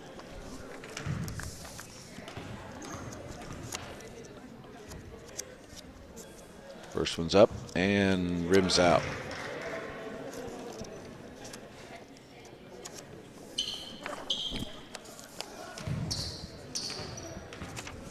Gabe's second one is up. Studies it, measures it, off right. Oh, and he struggles and just about stole the ball back. He's maybe injured. A little unsteady coming up. They hit heads. Oh, and he's dazed. Him and the guy he was struggling with, they hit heads. It was an incidental contact, and he got the worst of it. It looks like. He was staggering. See him trying to walk? Yeah, they may have to follow up with that. I don't know if he needs – he definitely doesn't need to come back in the game. No, he won't. But that's what happened. It was just incidental contact. He was going for it, and the guy was a little bit bigger than him, and they connected noggins. We got the school nurse over there. Sherry's going to probably check him out. First checking the actual spot of the knocked. And looks like we may have some family coming down to check on him as well. So behind the back by Colton Payne, and then he drives the lane. Instead dishes to Hoford with a nice giving to Hoford for the assist, and Hoford with 8 points now in that basket. It's a 22-point game again for the Red Devils. Nichols, nice fake, gets it into Buddy Guy, a little floater with a right paw, no good. And Sesser comes away. Long down pass to Hoford, it no good. Back up by 41. Jace Hyman Heiman. Heyman? Sounds good. Heyman, maybe. He'll go to the line, shoot in 2. Foul was on 14. First one's good. Foul was on Sam Wright, his first. Team 4th. And we're going to take a mass break in the middle of his free throws. That's unusual. The referees are going to ice him down with a mass break. Hi-yo, Silver. Chris Watson over to check on his young man over there. Gabe Duncan knocked heads with the defender, and I don't know if that's his family there with him. Do you know, Christian? Yes, he's nodding yes. His family's there with him, checking on him. Seems okay right now, but when he got up, he was dazed and staggered. He wasn't right. And there they got an ice pack, and he's getting an ice on that. He may have a nice knot there come tomorrow.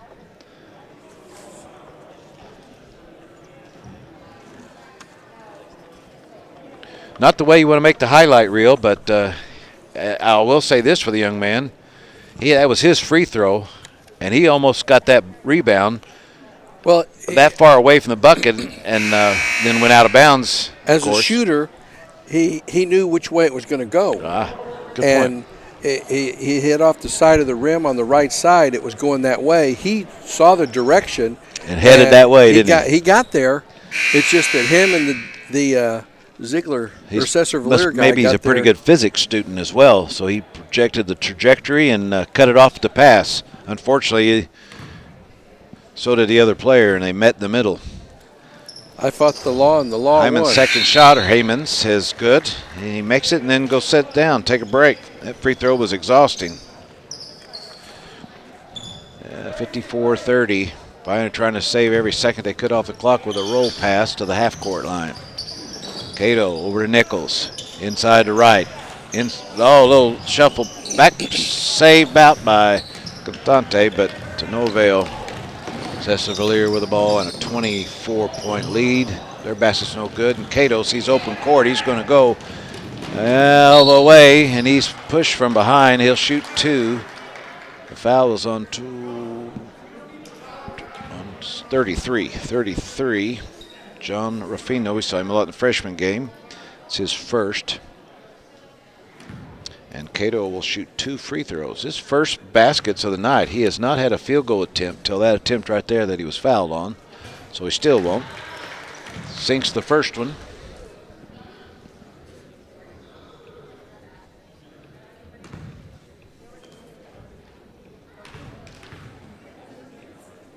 And his second one is up and no good. Goes left. Oh, Buddy Clay's pockets picked on the rebound.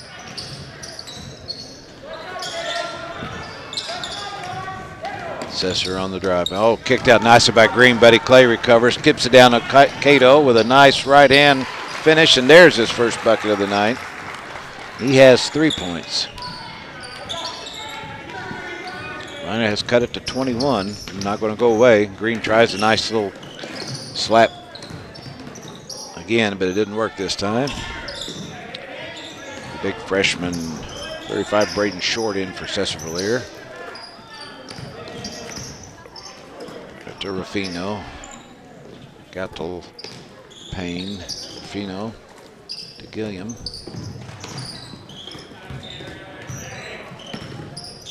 Payne goes left side, top of the key. Free throw line, actually shoots and scores. 6 points for Colton Payne for Sesser-Valier. 23-point game, 2 minutes, 28 seconds left to play.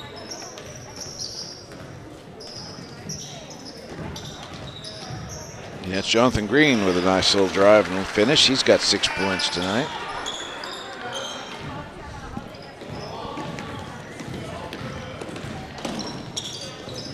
No good. And nice cross-court pass to Dalton Nichols, and he scores. That's his first field goal of the evening. That's surprising.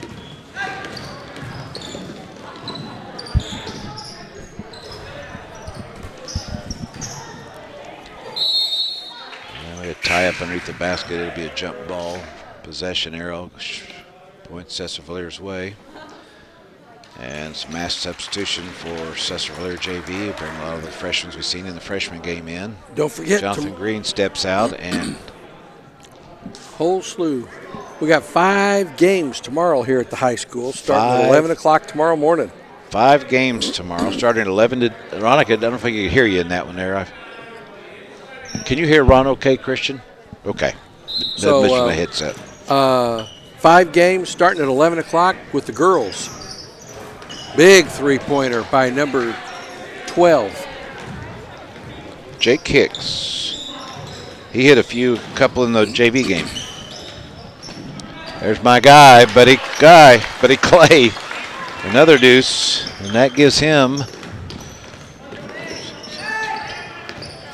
15 points for the night.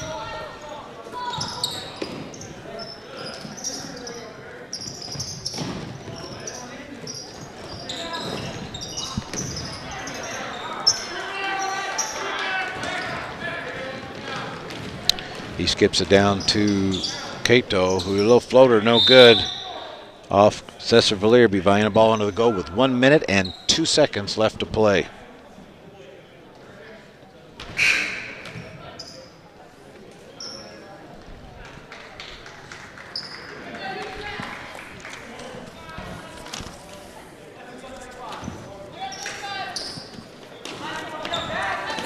And under a minute to play, downside to Jake Hicks, out in the corner to Caleb Lewis. Over to Waylon Hicks. Waylon back over to Talon Alexander. Taylor with the ball. He and Nichols get tied up. It's thrown in. Stripped back away by Nichols, but back recovered by their big Braden Short, excuse me. Jake Hicks, a little drive. Kicks it out to the corner to, and that was number 43, Waylon Hicks. I could hear him from here. He got a gut punched. I mean, not a punch, but slammed into his stomach as he drained the 3. And could have been a 4-point play. 10 seconds, 22. Alexander tried to get one off there. 5 seconds, winding down short with a quickie. Oh, my gosh. That was interesting. I don't know what to say about that. That was Jonathan Green. They did call the foul. Shorts gets up. He's a little stiff. Green went up to block the shot, and he did, but he rode him like a horse to the ground after that. That was a great football move. 2nd and 10. Yes, stopped at the goal line. 2.3 seconds.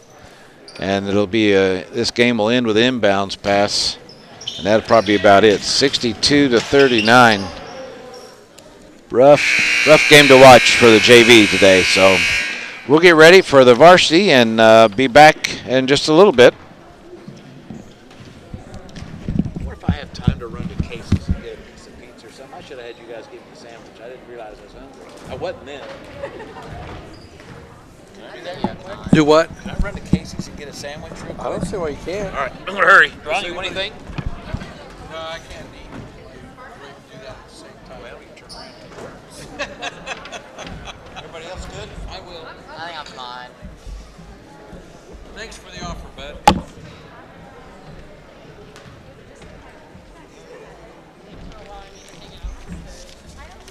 Who was that masked man? Huh? Who was that masked man? Strange danger, I don't know.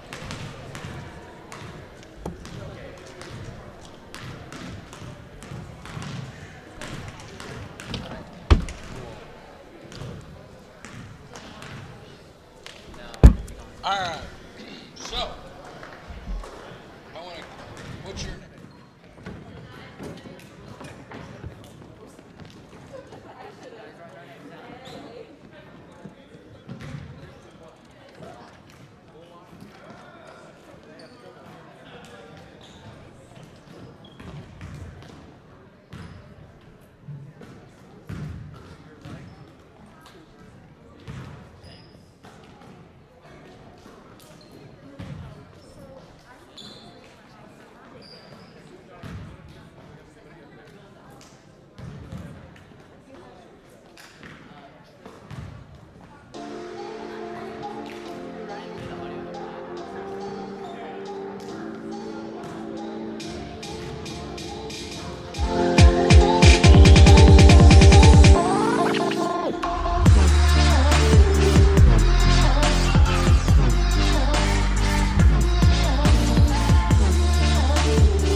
5, 6, 7, 8. Are you ready? It's time for the show. The champions are here. Get ready, set, go. VHS, simply the best. Remember the name. Don't mess with the nest.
One, two, three, four, five. Ready? Okay, you're live right now.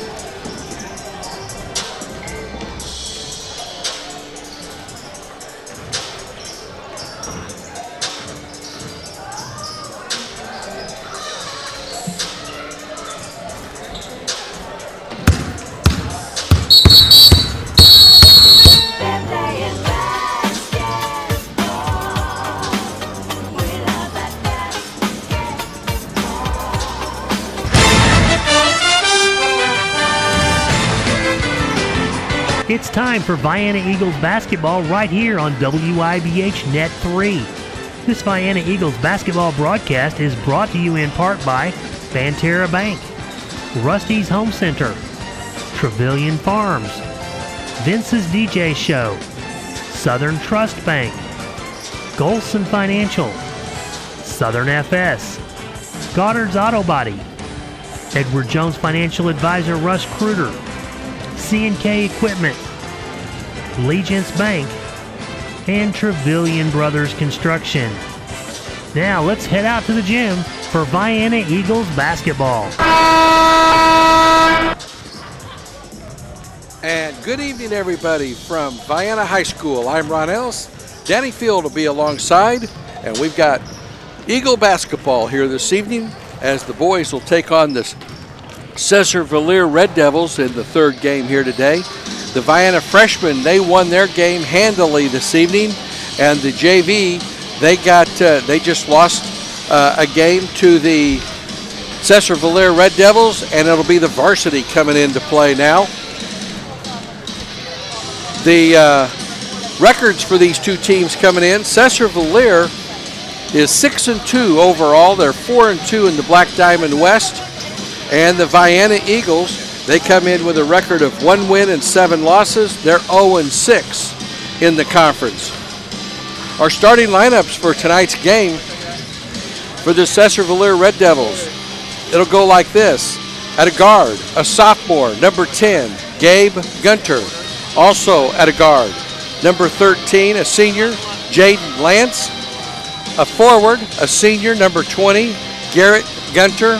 Also at a forward, a junior, number 21, Eli Bachler. It's Shane Bachler. Been working on that one.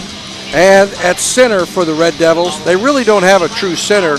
They're sort of, they'll all play the different positions, but listed as a senior, a center, number 30, Jake Newberry. Their head coach is Shane Garner, and once again, they're 6-2. They like to get up and down the floor. They really like to shoot the three-pointer, and this is a team that can bury you quickly from the outside if you don't get on top of them and guard them hard, and that's what we'll have to see here tonight from the Eagles, as if they want to stay in this game and have a good chance of winning, they're going to have to guard the outside here. And the Sesser-Valier Red Devils, they can get on a streak too and hit free throws. So that's another thing you have to watch from them here this evening. The Vienna Eagles starting lineup will look like this. A very familiar lineup. At a guard, a 5'9 junior, number 3, Dawson Hill. Also at a guard, a 5'11 freshman, number 12, Owen Treat. At a forward for the Eagles, a 6'1 sophomore, number 2, Charlie King. The other forward, a 6'2 senior, number 4, Quentin Mayers. And the center for the Eagles, a 6'5 junior, number 25, Skylar Blankenship. Head coach is Steve Dreer, and assistant coaches are Roger Webb and Chris Watson. Our officials for tonight's game, Ricky Williams, Brett Oxford, and Dee Wiley. And working in our production crew here this evening here at the high school in the Command Central is Christian Bullock, and Cooper Shanks is here also this evening. He's working the video camera. So we're about 5 minutes away from the start of this evening's basketball game. Tomorrow we touched base on it about it tomorrow, or just a little bit ago in the JV game. We have 5 games here at the high school tomorrow. The Sesser-Valier Lady Red Devils will come into town. At 11 o'clock, the JV girls will take on Sesser-Valier, and then about 12:15, 12:30, the varsity. And that game is for first place in the Black Diamond Conference. Trico, the boys, will be here at 3 o'clock tomorrow afternoon for 3 games. They'll start with the freshmen at 3 o'clock, then they'll have the JV game, and then around probably in the vicinity of 6 o'clock, it's tough to say, the varsity game will be commencing here at Vienna High School. And then Next week, we get Sunday off. Oh, boy. Monday, the girls will, next week is a big away week. The girls will be taking on Christopher up there on Monday evening at JV game at 6:15. The boys will take on Ziegler Royalton at ZR at 6:15. That's JV time. Wednesday, we have 2 games. The girls will be on the road at Sesser-Valier on Wednesday. We will not be broadcasting that game at all, as we were not allowed to go into Sesser Gymnasium, as we found out with the boys when they were there. So that will be on the Sesser Network if you want to watch the girls' game live. Or we will be here at home. The boys are going to be playing Galatia on Wednesday afternoon at 6:15. The JV game will start at about 7:15, 7:30. It'll be the varsity. On Friday next week, the boys will be up in Christopher, and that JV game starts at 6:15. And then next Saturday, we have a doubleheader. At 1 o'clock, Trico Pioneers, the girls will be here at 1 o'clock on Saturday, March the 6th. And then at 5 o'clock, we'll have 3 games with the boys taking on the Carterville Lions in a non-conference game. The freshman game starts at 5 o'clock. Then we'll have the JV and the varsity game. And the varsity game will probably start around 7:30, somewhere in that range, on next Saturday. So that's the lineup for next week, most of it away. It's been nice to have all the games we've had at home, but you got to go back and you didn't see have some a of vote those in that people. either, did you, Ron? No, I did not. That was, but once again, a boatload of games next week. And it'll be interesting, Dan. The Sesser-Valier game, we're not allowed up there, but they do have a home game, so we're not going to miss a night of production. We'll be right here against the Galatia basketball team. Okay. Step out of conference for that game too with the boys. Then after that, we have 1 week to go. The games we'll have a doubleheader with the girls on Monday, March the 8th. They'll take on Caro at 4 o'clock in the evening. That's varsity only. And then the Carbondale Terriers will come into town, the Lady Terriers. They'll take on Vienna in a JV varsity game starting at 6:15. Then on Tuesday, everybody's going to play up at Trico. We'll be up there. The girls will start at 4 o'clock with the JV game. Around 5:30, 5:15, 5:30, we'll have the varsity game. And then at 6:30, the boys will be in action with JV action at Trico, and then the varsity after that. So 4 games on Tuesday up in Trico. Get them in. And then on Wednesday, the boys will be down at Egyptian. That ought to be interesting to see what kind of reception we get down there. Hopefully we'll tie into their Wi-Fi in the school, because you can't get cell reception down there. And we have our own. I hope we can get it in there. Oh, you mean just location reason? I got you. Cool. Thursday of the following week, the girls are at Massac County for an away game. And then Friday, March the 12th, the boys will be home against Egyptian in a non-conference game. And then on Saturday, the boys, that's homecoming, the boys will be here for, they'll have a JV varsity game at 3 o'clock on March the 13th, and that'll end the basketball season with no fanfare, no regional tournament, no nothing, just homecoming, and that's shame. it. Yeah, it's a shame. And then the following week, football season starts. Oh boy! And football will go on Saturday on the first 2 weeks in March, and then the 4 weeks in April. It depends on if we're home. Obviously, it'll be a Saturday game, but if it's on the road, it'll be a Friday night game. Friday night under the lights, and no telling what kind of weather we'll have in April. Giddy up! Yeah. So that's a little bit of a summary. That's the rest of our basketball season here. I'm sure if you have any questions, check with the school or check with the internet and on Facebook. You'll have all of those games. But tomorrow, 5 games right here at the high school. starting at 11 o'clock in the morning, and it'll be an all-day affair just about. Ron, I got Kelly Wood coming tomorrow night if you want. Yeah, very good. I appreciate that. Yeah. One quick programming note: we had a request. We was trying to get to talk to the Vienna cheerleading squad on some of their upcoming competition and a little bit about cheerleading this year. So if we have an opportunity at halftime, we're going to give them a quick interview and let them chat about what's going on with them in their area of the arena of this sports activities. And coming out of they're very limited on what they can do too. That's right. I had to step into the locker room for a minute there, and the boys came in after warming up, and they were revved up, Ron. They were chanting, and they are up for this game. We interviewed Skylar Blankenship during the freshman game, and he said they underestimated and overlooked past that game up there, and they have something to prove here tonight. Well, that would be a good thing. This is a winnable game. If you just look at the records, it should be nothing, 6-2 and 1-7. But this is a very winnable game for the Vienna Eagles here this evening. Good evening, ladies and gentlemen. Welcome. And we are just about ready for our national anthem. Between tonight's game, the Devils of Sesser-Valier High School and your Vienna Eagles. At this time, would you please rise, remove your hats as we honor America with the playing of our national anthem.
I would want to be the guy that played the cymbals for the high school band when they did that.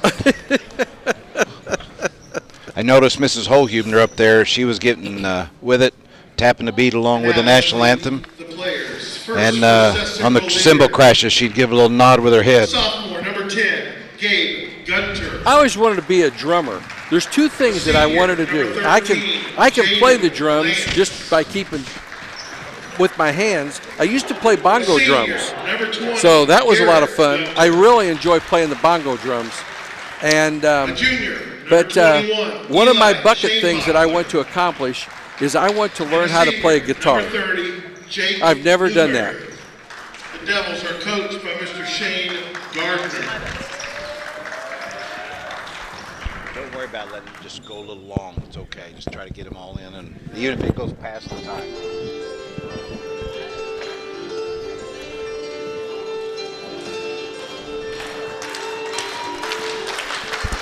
Who's announced first? Go ahead and bring him up. Go ahead and bring him up right now. Rise up, sports fans. Let's introduce your Vienna Eagles. A sophomore, number 2, Charlie King.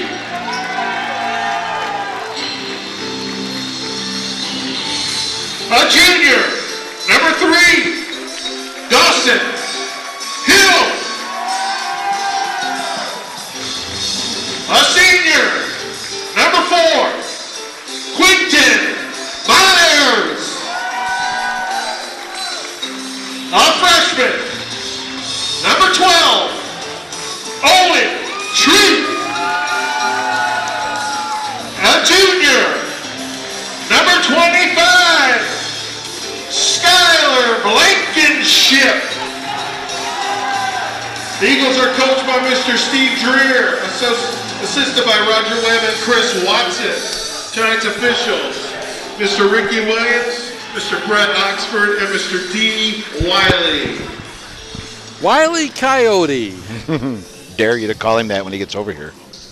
Charlie King, Dawson Hill, Quentin Myers, Owen Treat, Skylar Blankenship for the Eagles, Gabe Gunter, Garrett Gunter, Jaden Lance, Eli Shane Bachler, and Jake Newberry for the Red Devils. Red Devils will be going from your left to right. Or no, Vienna will be going from your left to right as you face the, as you're watching the game here, this first half. Sesser-Valier will be going from your right to left. For those of you at home, could be from your couch to your china cabinet for all we know, but or your TV. Or your mobile device on your trip to Grandma's house. Here we There go. you go. Or to your trip to Naples, Florida. Vienna opens in a 1-3-1.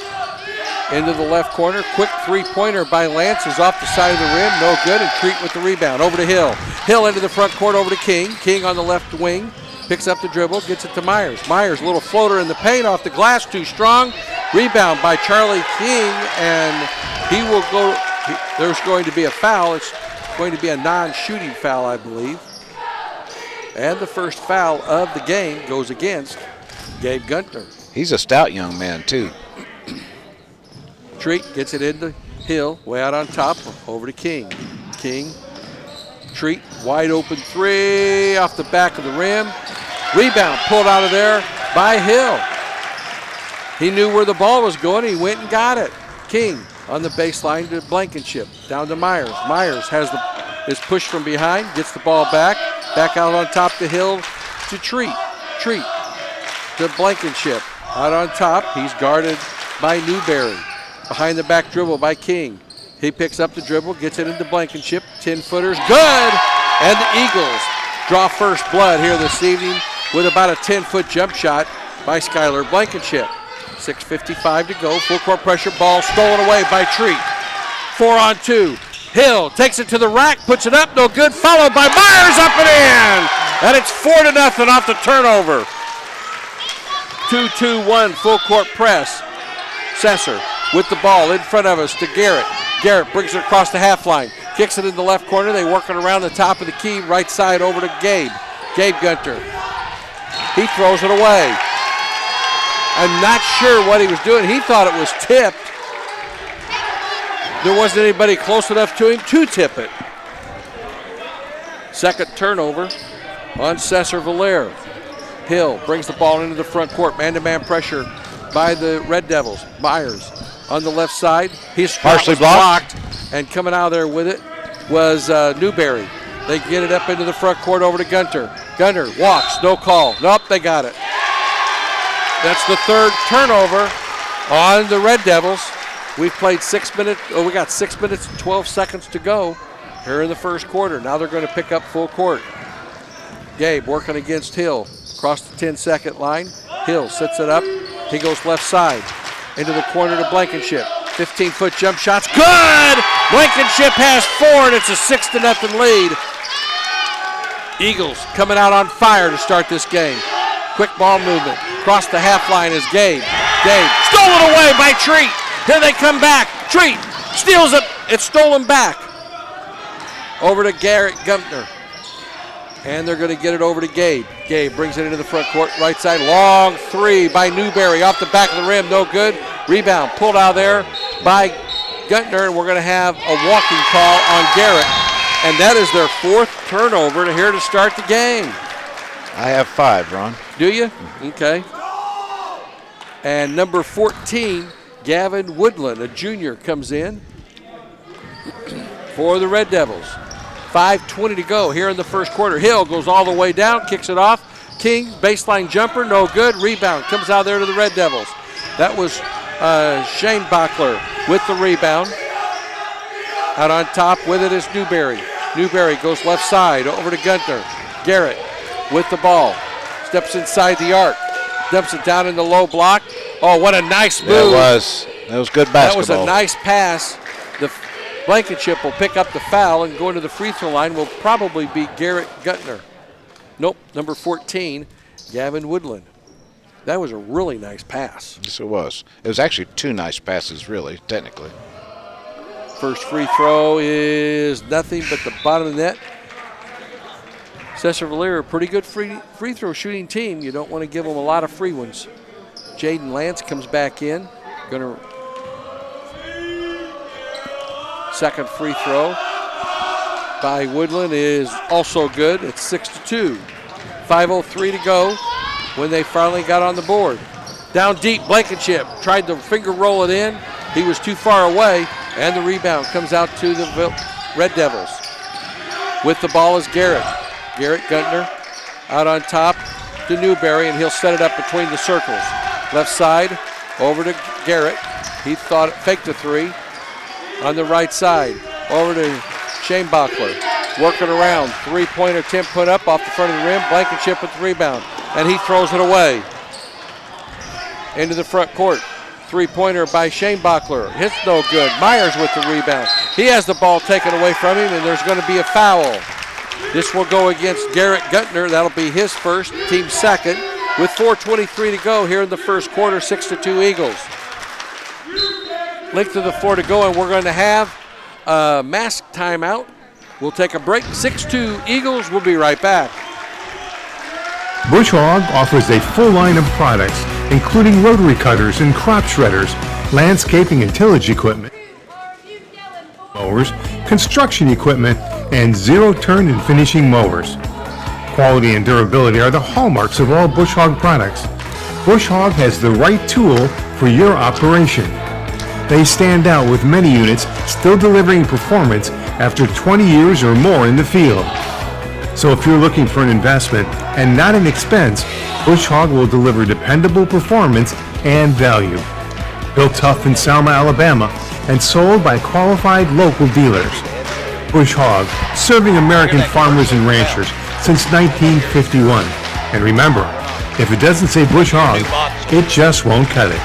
Test drive a Bush Hog mower at C&K Equipment in Vienna, Illinois, or check out their website at cksellsit.com. At Pantera, we understand life is busy. We know you have priorities that take precedence over making a trip to the bank. I'm Jeff Spieth, Market Executive for Pantera, and I've been there. That's why we strive to offer convenient options that make banking easy for you. Pay for your coffee with your phone using Digital Wallet. Deposit your checks from the stands with Mobile Check Deposit. Pay bills and more from the comfort of your home with digital banking. Pantera, proud supporters of high school athletics. Member FDIC, Equal Housing Lender. And we're back here at Vienna High School. Danny, a good start for the Eagles here this evening. Unusual. Usually we're slow starters and hardly ever seem to make the first bucket for some reason. Blankenship has 4 points, came within an eyelash of having 6 points. His jumpers, his little jumpers are on tonight, or just a small sample size, but they look good and look good. Quinton has trouble with the dribble. Treat, Hill into the paint. Little floater to the basket, way off the mark. Rebound pulled out of there by Newberry for the Red Devils. Into the front court is Garrett Guntner. Guntner takes it all the way down, throws it up, no good. Treat with the rebound. He gets it out to King. King takes it hard to the hole, off the glass and in. Nice crossover step going to the hole, and it's 8-2. 3:47 to go as Charlie gets his first basket of the night. Across the half line comes Jake Newberry. Newberry goes right side over to Shane Bachler. 1-3-1 zone by the Eagles. Down on the baseline to Garrett. Garrett Guntner, and we're going to get a foul on Treat. Little body. That'll be Treat's first. And that's the second on the Eagles. Blankenship also has one. Out on top with the ball is Shane Bachler. And now Newberry's going to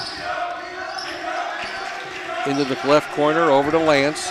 Out on top with the ball, and they slow it down a little bit. Newberry has it between the circles. In over to Woodland. Back outside to Lance. Lance walks it back out on top. They get it left side over to Garrett Guntner. Guntner into the paint.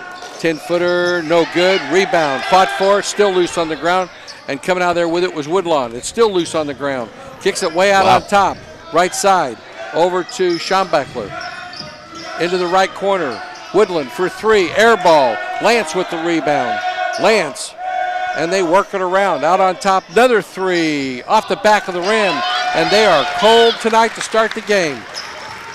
Treat with the rebound. And that's over and back. Treat never established possession in the front court. He jumped up in the air. If he'd have just come across the half line, he'd have been fine, but that's a turnover. So it doesn't matter physically where you're at. It's where your foot last was. It's where you left the ground, and he jumped across the half line and didn't establish it until after. Got turned around on what mattered there, didn't he? Yes, he did. Right side over to Schombeckler. And they working around the exterior. Over to Garrett Guntner. Lance has it in the left wing. He takes a couple of dribbles out on top, and they're having trouble working against this 1-3-1. Well, Vienna's working hard on getting, I spoke too soon. They was working hard on finding the open guy and staying with him. Rebound by Garrett Guntner the first time. He missed the follow. Treat with the rebound. Over to Myers. Eagles wanting to run. Finger roll. No good. And here they come. Schombeckler slows it up. And the Eagles are wanting to run. They're getting down the floor. They're just not finishing the basket. Newberry gets it left side to Guntner. Guntner into the paint. And we're going to get a reach-in foul. This will go against Hill. Call that on the floor then, I guess, before the basket? Yes. That's Hill's first, team third. And coming into the game is Gabe Guntner coming back in. He's going to replace Jaden Lance. 1:31 to go here in the first quarter. It's 6-8-2 Eagles. We started a house of fire and it has slowed down since then. Newberry left side over to Schombeckler. Into the left elbow. They work it around again. Long 3 by Guntner has got it. Garrett Guntner makes it 8-5, cuts the deficit in half, and they're going to have a little token press. Hill will work against Gabe Guntner. Coming across the half line with 1:08 to go here in the first quarter. King down to Treat, out on top to Blankenship. 17-footer short, no good. Rebound, one and done, as the Eagles didn't have anybody in rebound position. Woodland brings it across the half line and he throws it away. Is that that's 5?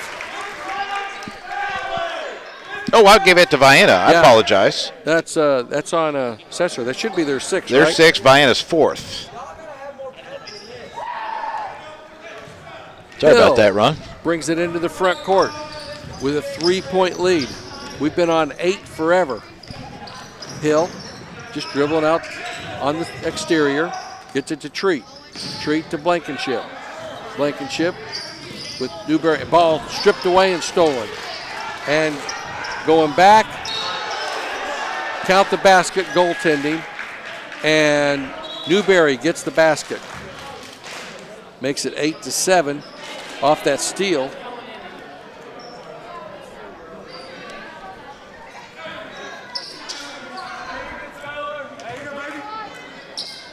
Full court pressure with 29 seconds to go. Hill brings it into the front court. Slows it up, gets it off to Treat. Curley in the game, almost walked. Oh, that was Curley. Those two look so much alike, it's not even funny. Ball stripped away and stolen. 6 turnovers on the Eagles. Long pass down over to Gunther, and it's blocked by Myers. Coming back the other way. Treat to Blankenship. He has the ball stripped away from him. Back up and in. 10-7 at the buzzer, and that's how the first quarter comes to a close. We'll be right back to Vienna High School right after these messages. Rusty Flam of Rusty's Home Center in Anna, Vienna, and coming soon to Goreville wishes all the teams in Union and Johnson counties good luck this basketball season. It's nice to see you back on the hardwood. Speaking of hardwood, go to Rusty's for all of your lumber needs for new construction or home repair. Or if you need new doors, new windows, a new roof, or you want a new kitchen, they can do all of that at Rusty's Home Center in Anna, Vienna, and soon in Goreville. Call Rusty's in Anna at 618-833-2101 or in Vienna at 618-658-3761. Does your financial advisor take the time to really listen to you? Is your financial strategy personalized for you and your family? Will your financial advisor be there as your life and financial situation change? When you work with Russ Critter, your Vienna Edward Jones financial advisor, he focuses on what's important to you. You'll work together and use an established process to create a personalized financial strategy backed by the advice, tools, and resources to help you reach your goals. And he'll partner to help your strategy stay on track. Contact Russ today at 618-658-2222. Edward Jones, Making Sense of Investing, member SIPC. Well, I'm not sure what happened. They hit one free throw, and that was the only one he shot, right? So I'm assuming there was a foul on the block. Technical. It was a technical foul on Blankenship for celebrating too much, I guess, on the block shot. Or on the, so he hit one of 2 free throws. Yes. Missed the first one, hit the second one. So it's 10-8 at the end of the first quarter. Ron, I may be wrong, but I have Sesser down 2 for 12 from the field. Well, they hit 3 of 4 free throws. They were the only one to shoot free throws in that first quarter. Well, that's true. That's right.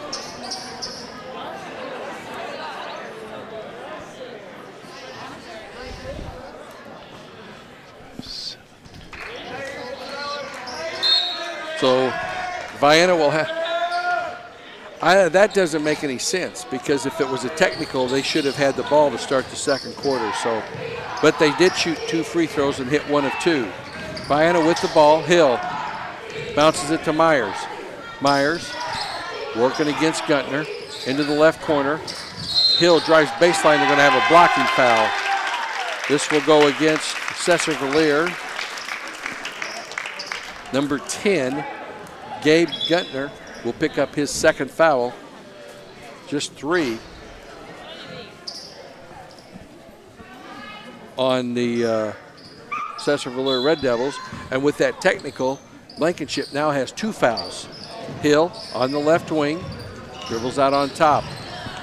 Comes around the right horn to Myers in the right corner. Myers takes a couple dribbles, takes it out on top to Treat. Mason Curley's in there, 5'11" senior also. Treat goes right side, all the way down, gets rode like a pony, up and in. And it's 12-8. 7:14 to go here in the first half. Garrett, and we're going to get a foul. Curley probably. It is. And we're getting awful close to that bonus for this early in the second quarter. That's his first. That is the 15th foul on the Eagles with 7 minutes and 8 seconds to go, and the clock is moving. Lance has it. In over to Guntner. Quick ball movement out to Woodlawn. Woodland to Newberry between the circles. Newberry left side to Lance. Lance looks inside, nothing there, over to Garrett. Garrett double team, dribbles out of trouble, into the paint, bounces it out to Newberry for 3, no good. Myers with a good seal out. It's a good block out, wasn't it? And he got the rebound over to Hill. Hill into the front court, and he throws it away. 7? Is that 7 on us? Yes. 6:38 to go, and it's really slowed down and become a quagmire for the Eagles after they jumped out to a quick 6-0 lead. They've led the entire way, and it's a 4-point lead right now at 12-8. Woodlawn. Schonenbachler with Newberry, right side, over to Lance, down on the baseline to Garrett. He drives baseline, no good, fight for it. We're going to get a tie-up. And Garrett Guntner is having a difficult time here this evening. And on this possession arrow, it'll stay with Sesser. He's 1 for 5, and they've all been pretty close there in the paint. He's been right there. Just hasn't got the biscuit in the basket. Newberry with the ball. Left side, over to Schonbachler. Right corner, double team. Dribbling out of trouble was Garrett. Down to Newberry. Quick ball movement into the paint. Over to Woodland. Kicks it on the right side to Garrett. Back to Woodland. Blocked by Myers. Myers not only blocked it, he controlled it and got it up into the front court to Treat on the baseline to Blankenship. Nice to Meyer, look finger inside roll, to up Myers. and in. A nice assist by Blankenship to Myers, and it's 14-8. We got that 6-point lead back into the front court. Garrett takes it all the way down. He'll walk. Call him block a foul. Ooh, that was a walk.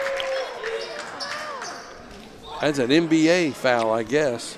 And they're going to call Quentin Myers with the foul. That'll be his first. And Shane Acree coming in from Hill. Acree is a 6-foot junior, they list him as. I'd question that one. Into the left corner over to Lance. They work it around the exterior to Woodland. Woodland out on top to Newberry. Left side to Lance in the corner. They work it around. They get it into Guttner. He's double teamed. Right side. Long three by Woodland. Short. No good. Blankenship with the rebound. Blankenship gets it out over to Treat. Treat into the front court to Myers. Myers walks. No call. No Up call. and in. 16-8. We'll take it. Into the front court, Garrett Guntner, double team. Right side to Newberry, to Woodland, back to Newberry. Newberry between the circles, they work it around the horn to Lance. Lance with 4:44 to go. Into Woodland, his jumper too strong. Guntner with the rebound, gets it back, short again, and pushes Myers from the back, no call, out to Treat. Treat into the front court, all the way down, puts it up, Left doesn't hand. get it. Blankenship on the follow, no good, and they're going to get Blankenship over the top. Yep, sure will. And that'll be Blankenship's third foul with 4:25 to go, and that'll be the 16th foul. That'll put them in the bonus for the rest of the half. And Blankenship's going to have a seat. In comes Mr. Dawson Hill. It's the 7th. They had it wrong over there, so it's a 1-and-1. That shows you on the Let's see. how important 1, those technical 2, 3, fouls. 4, 5, 6, 7. Yep, it is 7. So we have a mask timeout. We'll take a quick break. 16-8 Vienna. We'll be right back. Tracy Williams and Laura Goddard at Goddard's Auto Body would like to welcome the Vienna girls and boys back to the hardwood. Goddard's Auto Body provides 24-hour towing, collision repair, brakes and shocks, alignments, oil changes, and can fit your car or truck with a new set of tires. Goddard's Auto Body is located at 865 Old Route 146 Loop. Call them at 618-658-3191 and see what Goddard's Auto Body can do for you. From Laura Goddard and Tracy Williams, good luck to the Vienna girls and boys this season. Go Eagles! Southern Trust Bank in Vienna would like to wish Vienna Eagle boys coach Dreer and Vienna Eagle girls coach Metcalf good luck this basketball season. Southern Trust Bank is locally owned with branches in Goreville and Marion and an ATM at the Lake of Egypt. With home interest rates at record lows, call them for help lowering your monthly mortgage payment or let them assist you in buying that new house. Or talk to them if you need financing for a new auto or truck. Southern Trust Bank, 618-658-8888. We're back here at Vienna High School, 16-8. Danny, that technical on Skyler really hurts because instead of him having 2 fouls now, he's got 3, and that's going to really affect him the rest of this game because he was having a good game. And he's probably thinking about that right now. Because we probably won't see him for the rest of this half. I would, unless with 3 fouls, I would be Sesser shocked. makes a big run, because fortunately we got about an 8-point lead here to.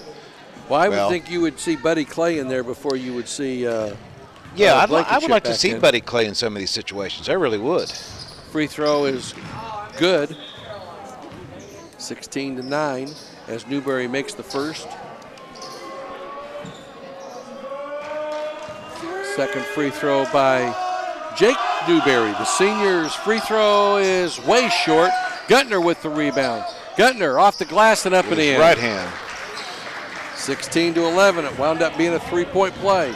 Hill into the front court with the dribble. Now they're going to chase him. He gets it over to Acree. Acree, his foot was on the line. Oh, it's a 3. It's a 3. 19-11 as Sean gets the 3-pointer. Boy, Curley works hard on defense, doesn't he? Yes, he does. Right side over to Newberry. Out on top with it is Packer. Colt Packer, freshman in there. And we're going to have a blocking foul on Hill.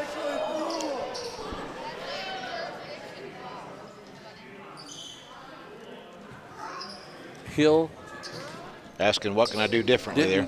Didn't think it was a foul. That'll be his second. And that'll be a 1-and-1. Jaden Lance, the senior, will go to the free throw line for a 1-and-1. And they're still talking about it. No good. Free throw was no good. Missed that front end of a 1-and-1. Into the front court. Acree with the dribble. He picks it up, gets it to Curley, or to Treat. Treat back out on side to Hill. Hill brings it out between the circles. 3:26 to go. Hill into the paint, kicks it off over to Curley. Nice pass. Oh, what a pass. Oh! And Myers can't finish it.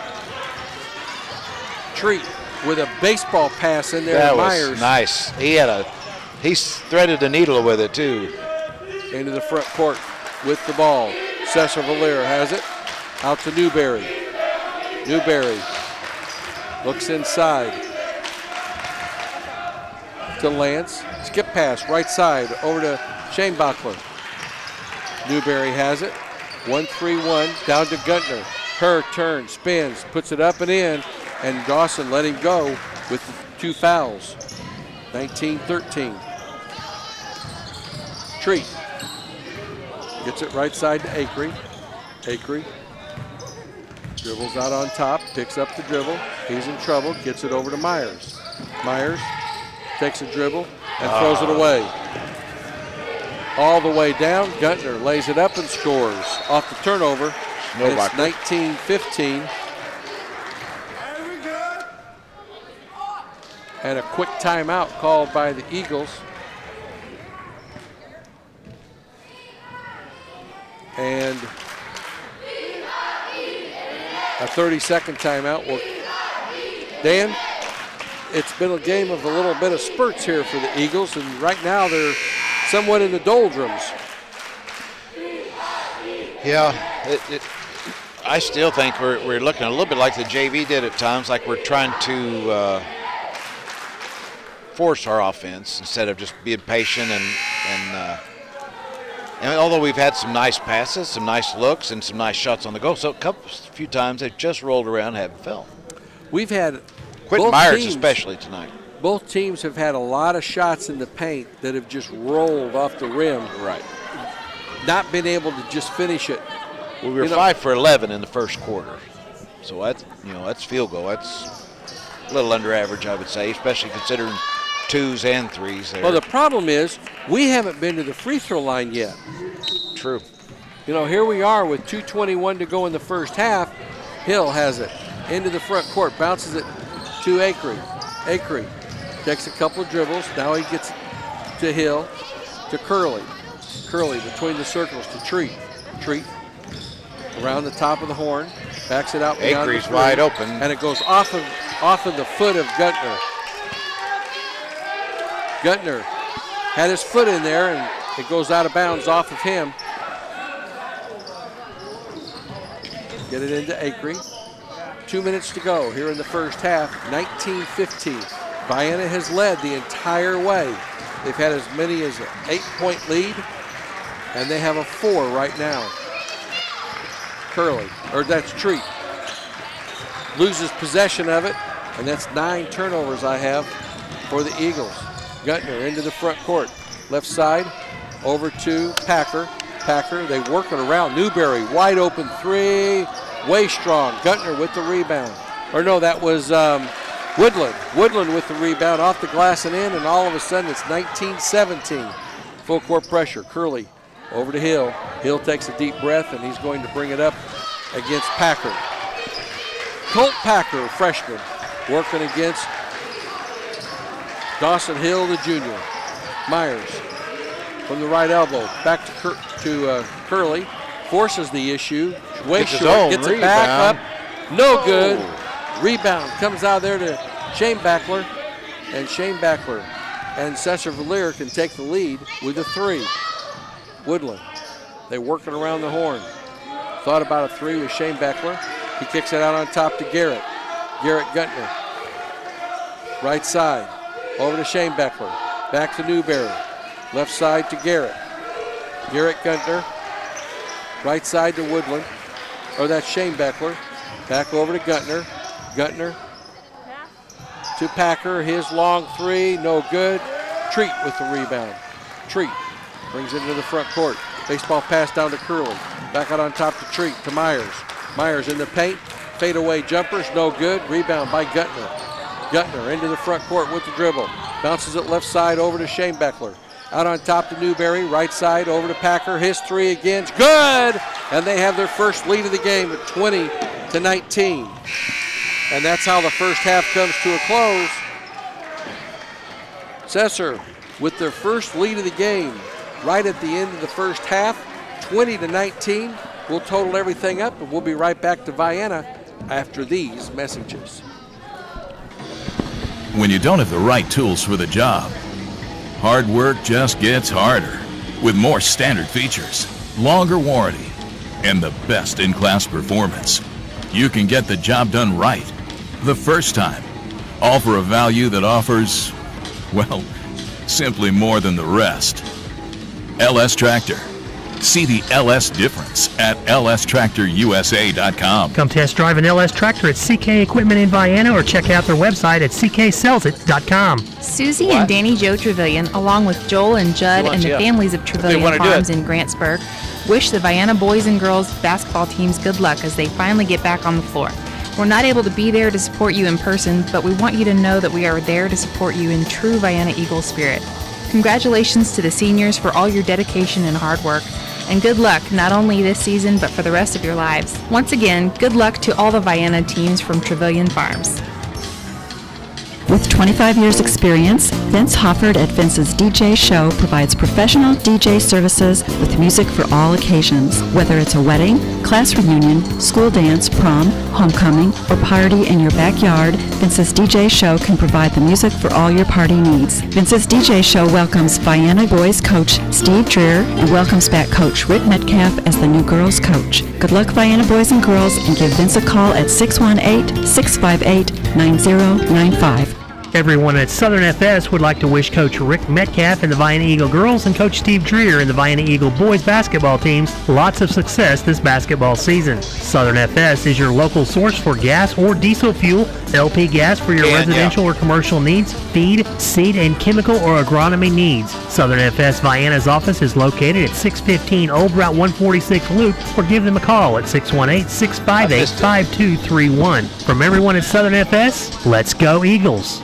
Bank anytime with the Allegiance Bank app, introducing new features with all the conveniences you already love, like 24/7 access, account transactions, online bill pay, and now even more powerful tools like mobile deposit for true banking on the go. Spin, making person-to-person payments easy and secure, along with smart tools like GoFocus to help you visualize your financial profile and plan for the future. It's the next best thing to banking with them in person. Download their app for free today in the App Store or Google Play. Allegiance Bank, building stronger communities since 1906. Member FDIC and equal housing lender.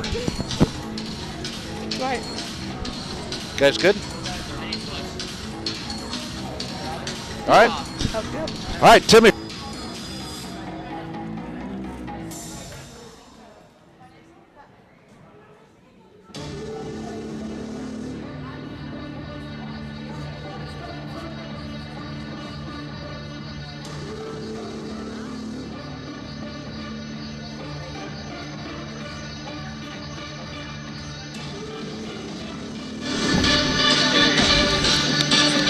Are we ready, boys? All right, during the mission, we have Calissa Conley and Chloe Clay, our cheerleading co-captains, here to talk a little bit about not only what it's like to cheerlead in a game this year with this change of procedure, but also about your upcoming competition, right? So where do you want to start?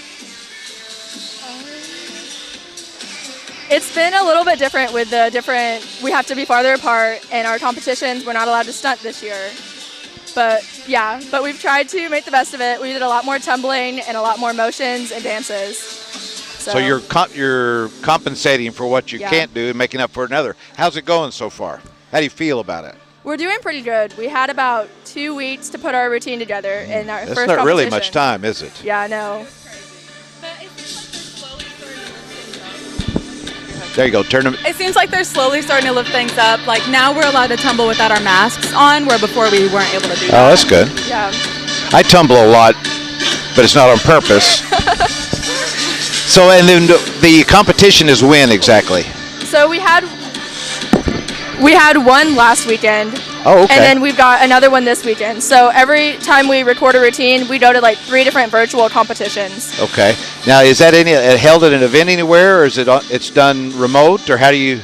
It's a remote event, so they have like coaches or judges that are like watching it and judging it. Now, can that be seen by anyone at home like we do these ball games yet? I don't think they're showing them. Okay. Yeah. Maybe something to look into? Yeah, we might be able to do that one time. All right. So, how have you done in the competition so far then? Is it cumulative, or do you advance to a next level, or what'd you do in the first one? How did that go? So for ICCA, we just did our scores, and then they placed like the top 5 teams or so. Okay. So we got an 80 in our first competition, and then we're competing the next weekend. And then we'll compete IHSA in sectionals and hopefully go to state there. Okay, excellent. And now what is it like trying to get these small crowds into it and trying to get people at home even to get psyched up?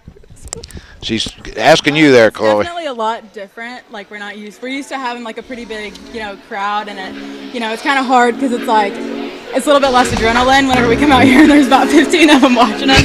But we definitely have like a good support system for who we do have out here. Like you can hear all the ladies, like the teachers, yelling for us and cheering us on, everyone else. So we definitely really appreciate like what we have. Now I've noticed a couple times you've tried to get the cardboard cutouts over there fired up, and it just kind of have the same look on their face. What are you going to do about that? Bunch of stiffs. Turn the microphone for you. If you got an answer for that, Chloe, what are you going to do? Wait, what was the question again? I'm sorry. The microphone there. What was the You question said, what are you again? going to do to get this pep club over here motivated? Oh yeah, I know. Well, it seems like they're kind of moved over here. Moved over here. Very good. Yeah, so we just pretend like they're over there. So what would you say to the folks at home watching you? What do you want them to do when you guys get ready to go out there for a cheer break? What do you want them to do? Just sit there and recline? I mean, honestly, if they're feeling it, they can get up and cheer for us. Right in their living room, right? There you go.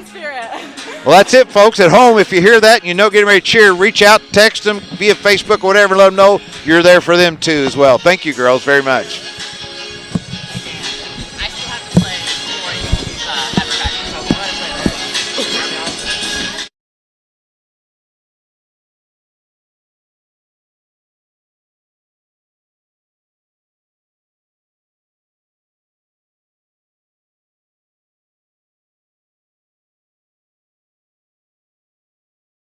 Your retirement years? Is it time to increase your retirement plan contributions? Is your asset allocation consistent with your retirement planning goals?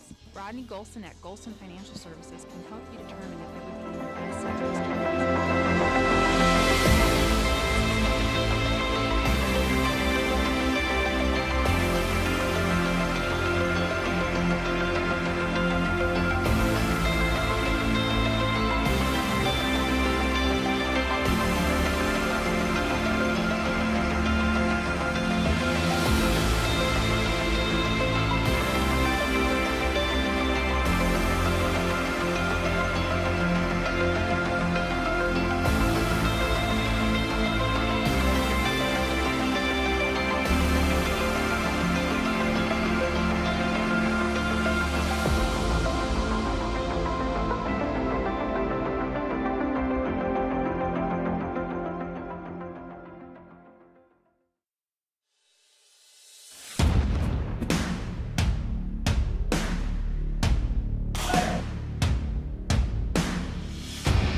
It's going to have to change in the second half, but Vienna has yet to go to the free throw line. Exactly. No free throw shot, And first or second quarter. 4 of 7 from the free throw line for Sesser-Valier for 57%.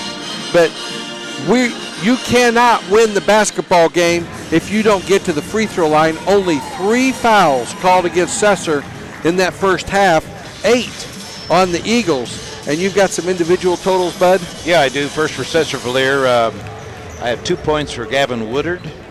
8 points. I'm going to try that all over again. That's 4 points for Gavin Woodward. 8 points for Garrett Gunter. 2 for Eli Snowbacher. And 3 for Jake Newberry. Now, a lot of points. Really, it's a low-scoring game all around. Well, Sesser was very deliberate on the offensive side of the ball. They passed and passed and passed. They were looking for the shot.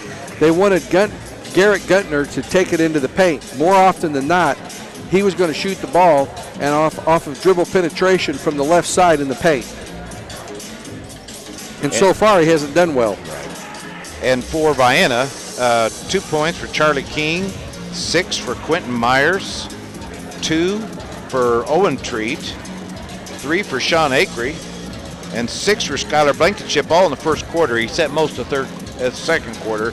And we've been a second half team and probably see Skylar back in there, so we'll see what happens if things hold true to our second half performances and if coaches had a chance to rally the troops and talk about this. Some scores from around Southern Illinois. Nashville over Anna Jonesboro at halftime, 23-3. And after one quarter, Cobden is ahead of Alvarado, 21-5. And I got the question from Brad. They're listening from San Antonio, and I'll answer that question when I get a chance. Dawson Hill shot off the glass and in. That was a tough shot. Yeah, and Hill made it work, and it's 21-20 as we have our second lead change of the game. And then a little walk. Take a walk on Reading. That's just their 7th turnover. I have 9, actually. They have 9? Okay. First one of the half. So they had 8 the first half. And then 1 here. Vienna had 9. Hill brings the ball into the front court, working against Lance. Good what a pass. nice pass down to Blankenship, and he thank- left it way short. And here comes Sesser into the front court with the dribble. Going Real left nice, side. real nice pass by Quentin Myers with the foul. That'll be his second, first in the half. Got him with the body. Garrett Gunter will inbound the ball. 7:25 to go here in the third quarter. Way out on top. They work it around. Right side over to Woodland. His 3 off the back of the rim. And King with the rebound. King gets it over to Hill. Hill into the front court with the dribble. Between the legs, into the paint. Little floater, and he's going to be fouled. This will be out of bounds. And the foul on number 14. Gavin Woodland, that's his first, team first for the half. 7 minutes and 11 seconds to go here in the third quarter. Vienna will inbound. They get it into Blankenship off the glass and in. I think he shot that down. Straight in. 23-20. And Blankenship just shot it. He didn't take it off the glass. He shot it straight in. I think he shot, the angle of the shot was from his hand down to the goal. Guntner is going to pick up the charge. Myers held his ground, and Guntner will pick up his second foul. That's the second on the team. And Treat will inbound the ball, gets it into Hill, and Dawson will bring the ball up, working against Schonenbacher. Nice baseball pass in. The ball is still loose and taken away out of there by Sesser. Another turnover on the Eagles. That's their 10th. Out on top, Newberry gets it to the free throw line, over to Woodland. In the corner for Lance, his 3's no good. Garrett with the rebound, lays it up and in. Nobody cut him off, and then we're going to get a walking call on the Eagles. Hill, and that's their 11th turnover. 6:25 to go while we have a mop up on the sweat on the floor. Question come to me by text is why we don't have a toss for at center court. Well, we have COVID, and you can't get that many people close together, so we have inbounds play here in Illinois. I know it's stupid, but that's the rule. Got to follow the science, Ron. Yeah, the science. The science says it's a bunch of hooey. He says for 10 seconds they're all in a big circle there, but if we bring it in, it'll be in a big circle over here in 10 seconds. It's COVID a lot more effective at half court. Especially at center court. Now, you can't get it down on the baseline or when you have 10 people in the paint. It's a different story. And I see Hills not remaining 6 feet apart from his defender. I know it. Isn't that terrible? Charlie King's right all over him, and they're going to get Charlie with the foul. That's his first. Not sure what that was all about. That was he got him on the arm. Oh yeah, I mean I just know why that was. It was kind of odd. They were showing that he wasn't 6 feet apart. I understand now. See, he had his arms spread out. He was trying to get that Red Devil behind him. There you go. Stolen away. Myers comes out of there with it over to Hill. Hill into the front court with the dribble. Man-to-man pressure by Sesser. Into the right corner to Myers. Into Blankenship. Oh, nice overplay by Garrett Gunter to steal the ball. And Blankenship with 3 fouls had to let him go. Gunter. Then he'll pick up the 4th one here. To the free throw line will be Eli Schonenbachler. And 4th foul on Skylar Blankenship. Yeah, it does look kind of funny when you don't have the toss. And the visitors it's always the visitors will have the ball to start the game. First free throw's no good. Remains 23-22. And how much more does that technical foul come back to haunt us? And with 5:35 to go in the third quarter, Mr. Blankenship could be gone for a long time. That's a lot of the third quarter. Second free throw is good, and we have our first tie of the game, 23-23. Treat into the front court, right side over to King. King gets it back to Treat. Treat on the baseline, blocked from behind, and they're going to get Guntner with the foul. They're going to say we got him with the body coming over the top, and that'll be Garrett Guntner's 3rd foul. 3rd on the Well, that'll give us a Devils. little bit of a break with Blankenship out because they're going to have to pull. They're going to substitute for Gunther now. Gunter, I should say Garrett Gunter, number 20. Right. His brother Gabe hasn't been in there very much. He's in there right now, standing to the right. He's getting ready to come in for him now. Mr. Curley. Oh, he's coming in for number 13. Lance is going out. First free throw by Treat is good. Gives the lead back to the Eagles, 24-23. We'll see if Treat can repeat his second half show that he put at Christopher. Second free throw is nothing but the bottom of the net, and it's a 2-point Eagle lead. Woodlawn comes up to the double team press. They break it with the pass into the front court to Newberry, back over to Guntner. Guntner, right side to Newberry, and now Newberry will bring it back out to between the circles.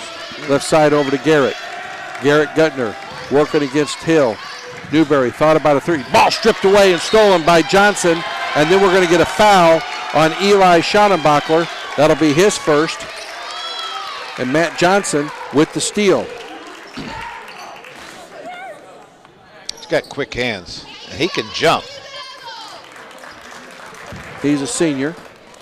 That's the 4th team foul on Sesser. Vienna did shoot some free throws here just a few moments ago. Hit 1 of 2. Those were the first free throws of the game. Ball stolen away. Here we come the other way. Into the front court, Gabe Guntner. Left side, over to Woodland. Out to Garrett, back to Woodland. Wide open 3 off the back of the rim. Myers with the rebound. Myers directing traffic, gets it out over to Treat. Treat quickly into the front court, down to Johnson. Baseball Nice pass. pass. And King can't finish it, and then King's going to get the foul. Out of frustration. Charlie King missed the gimme. bunny. And now we're going to have a mask timeout. The feared mask. 25-23 Eagles in a very low-scoring affair. We'll be back to Vienna High School right after these messages. At Pantera, we understand life is busy. We know you have priorities that take precedence over making a trip to the bank. I'm Jeff Spieth, Market Executive for Pantera, and I've been there. That's why we strive to offer convenient options that make banking easy for you. Pay for your coffee with your phone using Digital Wallet. Deposit your checks from the stands with Mobile Check Deposit.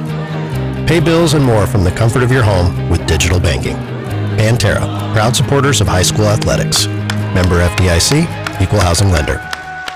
Rusty Flam of Rusty's Home Center in Anna, Vienna, and coming soon to Goreville wishes all the teams in Union and Johnson counties good luck this basketball season. It's nice to see you back on the hardwood. Speaking of hardwood, go to Rusty's for all of your lumber needs for new construction or home repair. Or if you need new doors, new windows, a new roof, or you want a new kitchen, they can do all of that at Rusty's Home Center in Anna, Vienna, and soon in Goreville. Call Rusty's in Anna at 618-833-2101 or in Vienna at 618-658-3761.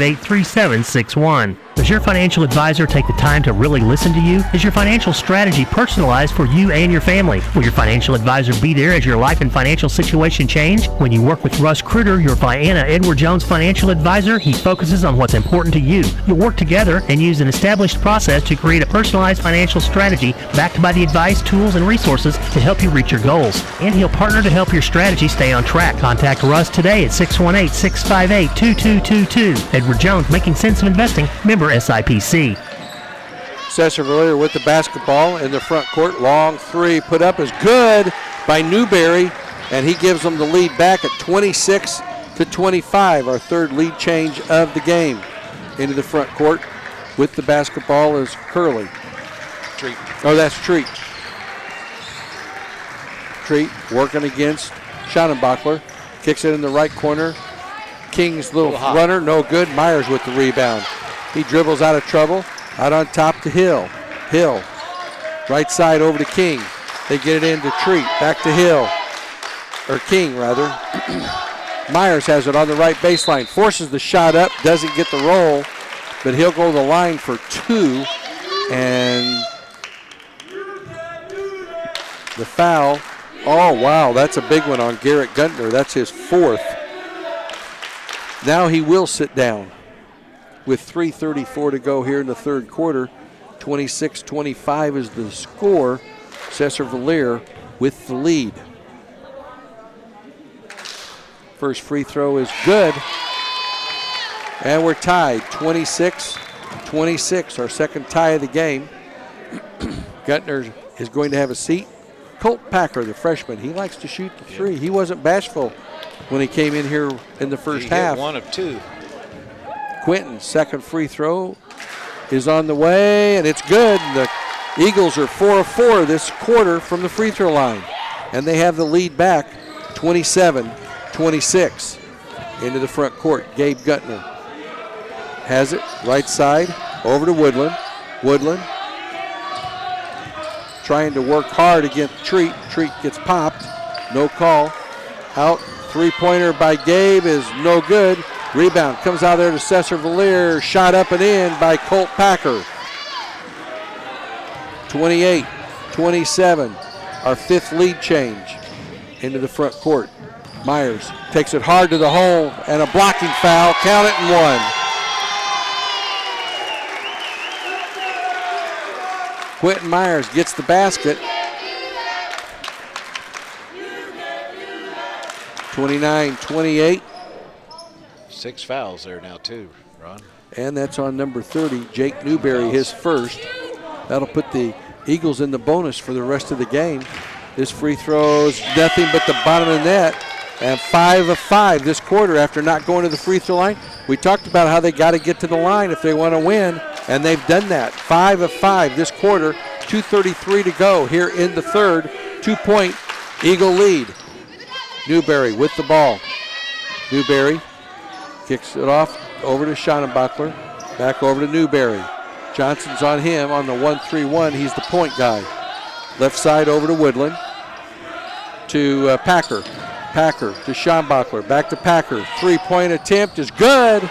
And the freshman not afraid to shoot it. And he drains it 31-30. Our seventh lead change. King for three. Off the back of the rim, over the standard, and it'll go to the Sesser-Valier Red Devils. 2 minutes to go here in this third quarter. 7 lead changes and 2 ties in this game. And it's 6 of those have happened this quarter and the 2 ties. Into the left corner. skip pass over to Newberry. Newberry, right side, over to Woodlawn. Almost stolen by King. Packer to Newberry for three. Got it. 34-30, their largest lead of the game. King gets it over to Hill. Hill quickly into the front court. Slows it up, and Treat did a nice job of catching that pass. Treat. Man-to-man pressure by Sesser in the right corner to King. King steps inside the arc to Myers. Myers brings it out towards center court, over to Hill. Hill kicks it right side to King. King picks up the dribble, over to Treat. Long three off the front of the rim, no good. And stolen away on the rebound by Packer.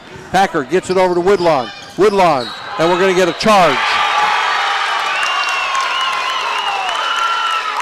Woodlawn with the charge. That'll be his second. It's a player control foul, so it's a turnover. No free throws will be awarded with 57.7 seconds to go. And the Eagles could really use a basket here as they trail by 4. It is an 8-1 run by Sesser. Hill Curley in the game. Gets it over to Treat. Treat double team, picks up the dribble, and they throw it away. How many is that on us? Oh, I gave it the wrong one. That's 4. I have us for 14, is that right? Yeah, it's 13. Into the front court, Newberry. 38 seconds to go, and it looks like they want one. Woodland just holding the ball out there. Token pressure by Hill. Hands it off to Newberry. 25 seconds to go. Newberry out on top over to Guntner. That's Gabe. Back over to Newberry. Long three off the back of the rim. Myers with the rebound and the foul. This will go against number 24, Colt Packer, and that'll be Packer's first. And the official and Packer are talking about it. Not a good thing. Ask Mr. Blankenship. We'll make the long walk to the other side of the floor, and it will be a 1-and-1 by Quentin Myers with 15.9 seconds to go. That's their 8th team foul, just 4 on the Eagles this half. Hughes, first free throw on the way, no good. Rebound by Gabe Guntner into the front court. Newberry will bring it across the half line, working against Johnson. Hands it off over to Woodland, and then we have a kick. Oh!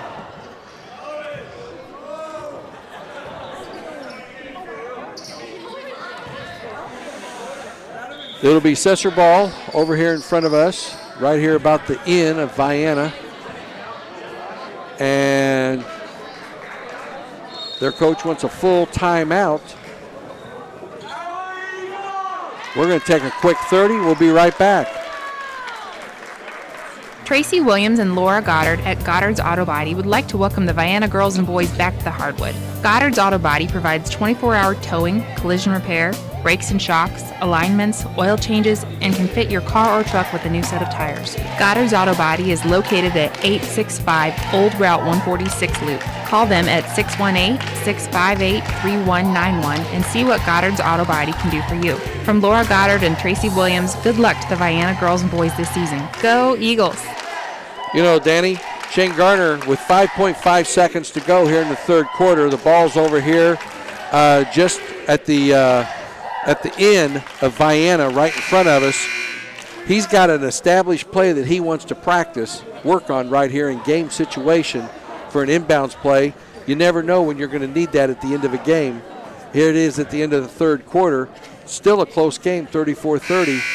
But it'll be interesting to see who they designate on how they want to handle this play. Inbounding the ball will be Eli Schaenbachler. And they've got all 5 kids out there can shoot the 3. Into Woodlawn, and he walks. That wasn't quite the way it was drafted up, I'm sure. You don't work that hard for that play, do you? That's their 12th turnover of the game.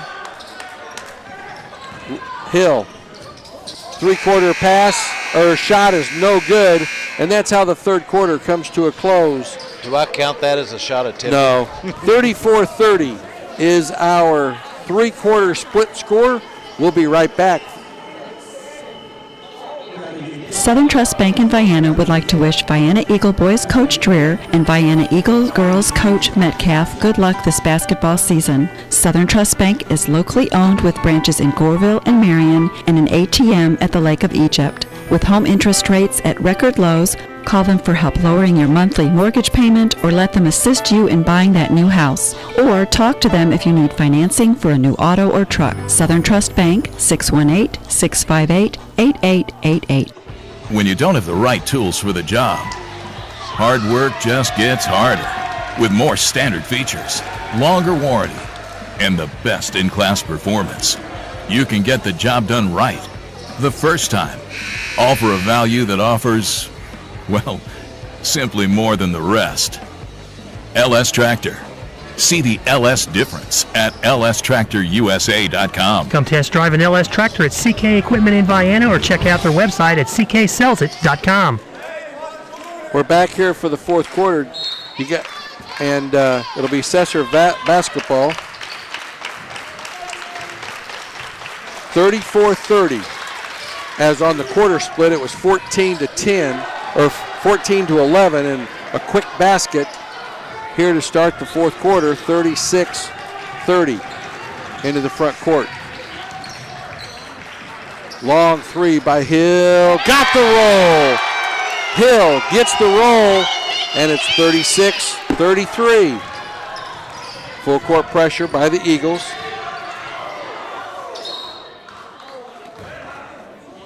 Did that pass just go into his face? I think it did. Did you see that, Christian? Did the pass just go into his face? Oh, elbow in the face. Oh. He's got to come out.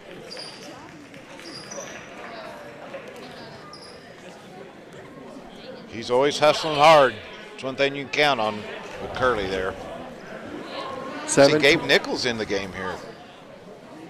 Freshman. Dayton Nichols. A lot of Nichols, promise here, too. 6'1" freshman. Right. Yeah. This guy's a ball player, and he's got it good in his head. He's coming into his size yet, but he knows the game. Woodland brings it across the half line into the corner. Back out on top to Woodland. Right side to Stoenbachler. Long three by Newman's good. Newman hits another three, and it's 39-33, their largest lead of the game. Hill all the way down in the paint, takes it coast to coast, and a charge. That'll be Hill's third, fifth on the Eagles. And we've played 58 seconds here in this the fourth quarter. Inbound the ball. Way down to Stoenbachler. Oh, what a great block by Myers. Wow. Shane Bachler. He acted like he wasn't going to do anything at the last second, just batted it into the grandstands. That was pretty. Woodland to Newberry for three off the back of the rim. Long rebound by Myers. Myers, it's a foot race all the way down, and he's stripped. He'll go to the line for two, and Newberry will pick up the foul. They're going to say it's on the floor. 24, Colt Next Packer. one's double shot, smeared out, Ron. Colt Packer. And this will be a 1-and-1 for Myers. We hit 5 of 6 free throws in that third quarter. They were 1 of 2, so they're 5 of 9 in the game. Quentin's free throw, no good. Rebound comes out of there to Johnson. That was Treat. Myers, 15-footers, good! Quentin Myers hits it, and it's 39-35. Quickly into the front court. Oh, what a nice play by Dawson Hill. Oh! Dawson Hill came back to knock it out of bounds. 6:33 to go in the game. Trying to showing like they want to run here. Woodland looks to get it in. Way out on top. He gets it out to Shane Bachler. Shane Bachler, right side to Woodland. Woodland working against Treat. Ball stripped away, loose on the ground. Nichols got a hand on it. And it comes back to Woodlawn. Over to Newberry. Newberry gets it off to Guntner. Guntner, left side to Woodlawn. Woodlawn on the left side over to Packer. On the baseline to Guntner, forces a shot up short, no good. Treat with the rebound. Treat brings it in the front court. He's hammered from behind, and they're going to, he got hammered. Oh, for crying out loud. Now they're going to talk, that should be right. That was stripped. It was stripped away from him. It should not be a double dribble. If anything, it should be called for reach in.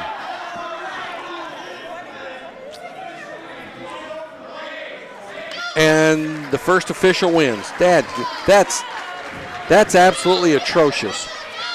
That is a brutal call. But once again, we don't have a vote. In the backcourt is Woodland. Brings it across the half line. Out on top to Shane Bachler. Gets it out to Guntner. Guntner. Ball poke check from behind by Treat. It'll stay with Sesser. 5:50 to go in the game, 39-35. Boy, that was a brutal and a close game. Bad calls like that just really hurt. There's almost a walk, no call. Out on top to Newberry. Newberry working against Treat. Goes left side to Woodland. Out on top to Guntner. Right side to Shane Bachler. Newberry has it. Left side over to Packer in the corner. To Shane Bachler. Out on top to Packer. Over to Woodland. Right side.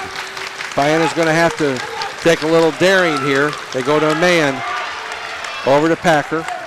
In the corner to Schobachler. Shane Bachler. Out on top to Packer. Over to Woodlawn. 5 minutes to go in the game. 39-35. Woodlawn, right side. Over to Guntner. To Newberry. Right side over to Woodlawn. Woodlawn turns, spins. Into the paint, finger rolls good. And it's 41-35. Hill brings the ball up against token pressure. Into the front court. Takes it all the way down, right side. The Treat has it. Into the paint to Quentin. Quentin hard to the rack, up and in. 41-37. Now we need a defensive stop. Packer gets it up to Newberry. Oh, back and forth. No, you got to have all of the positions over. Yeah, that's right. Remember to change that, didn't they? Had to be at least one of each. Got to have all three positions over. Right side. Stolen away by Treat. Treat, 2-on-2. Slows it up from the right elbow. Back over to Hill. Hill kicks it back to Treat. Wide open three. Off the back of the rim. No good. Johnson fights for the rebound. And Johnson can't save it. What a leap by Johnson. He skied. Johnson couldn't save it. Good hustle. And we're going to have a sub here.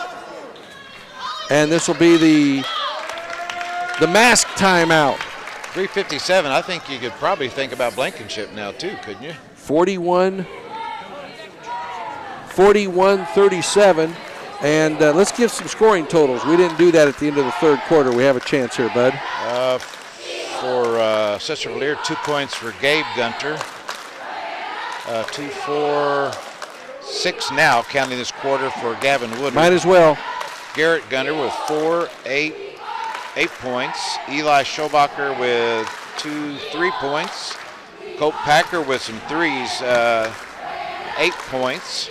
Jake Newberry with 2, 3, 9, 12 points for Sesser-Valier. Vienna have 2 for Charlie King. 5 points for Dawson Hill, including that last 3. Quentin Myers with 15. Owen Treat with 2, 4, only 4 points, is that right? Yeah. And Sean Akery with 3. And Skyler Blankenship with 8. And he's back in the game now after setting quite a while this game. He likes to take it to the hole, but he's another steady hand with the ball. Yeah. help on the press break, too. Nashville beat Anna Jonesboro tonight 46-19. That was a quick fourth quarter. And Cobden all over Alvarado 66-13. That'll be over with quickly also.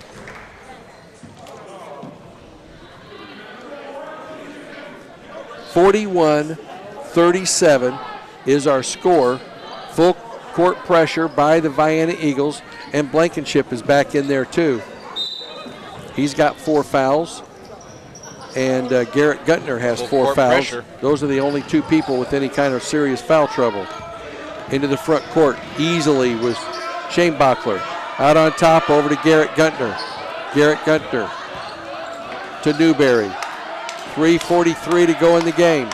Guntner right side to Shane Bachler. And the Eagles are going to have to come out of their zone. Right side over to Guntner.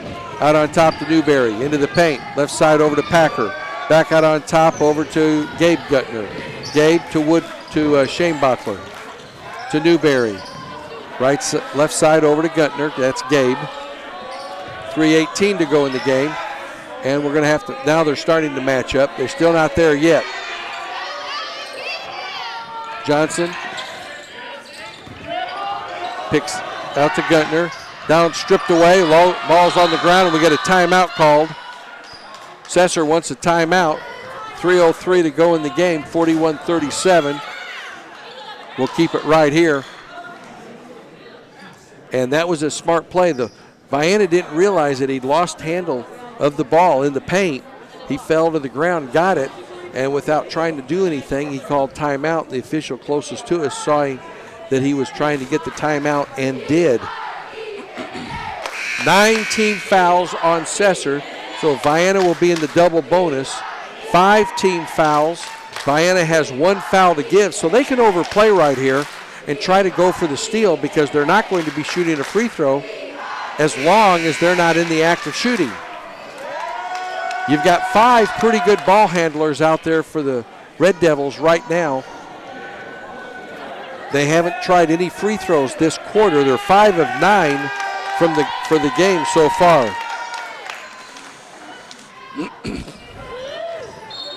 And the Eagles are going to have to come up with a steal. Way out on top to Newberry. Johnson's going to pick up Newberry, and they're back in the zone. A 1-3-1 zone. We can't just chase the ball now. No. We gotta make something happen. Left side over to Guntner. Guntner dribbles out of trouble. Bounces it back over to Packer. Right side to Newberry. They get it over to Garrett Guntner. Garrett into the paint. Kicks it back out to Gabe. Right side to Newberry. Back to Gabe. To Garrett. 2:25 to go in the game. Garrett into the paint. Stops. Right side over to Shane Bachler. And the ball poked away, but it goes right over to Packer. Guntner with the ball. With the ball still. Into the paint. Right side over to Packer. Packer kicks it back out. Three-pointer by Shane Bachler's good. What a dagger. 44-37, their largest lead of the game at 7. Into the front court with the dribble is Treat. Between the legs, into the paint. Forces the little runner-ups, good. 44-39, and a quick timeout called by Vienna. 6 points for Treat. It'll be a 30 with 1:45, and Dan, we'll keep it right here, but Vienna's not going to be able to sit back in the zone. They're going to have to overplay, and they're going to have to attack. Yeah, and just a man-to-man just chasing the ball isn't going to change anything. That's the same as standing there in the zone. You're going to have to go, like you said, you can give a foul.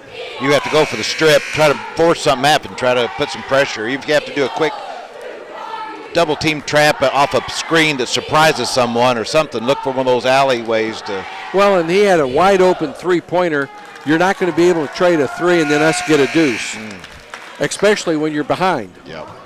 5-point difference, 44-39. I look for a really aggressive press here, even if it means, like you said, a foul, a couple fouls.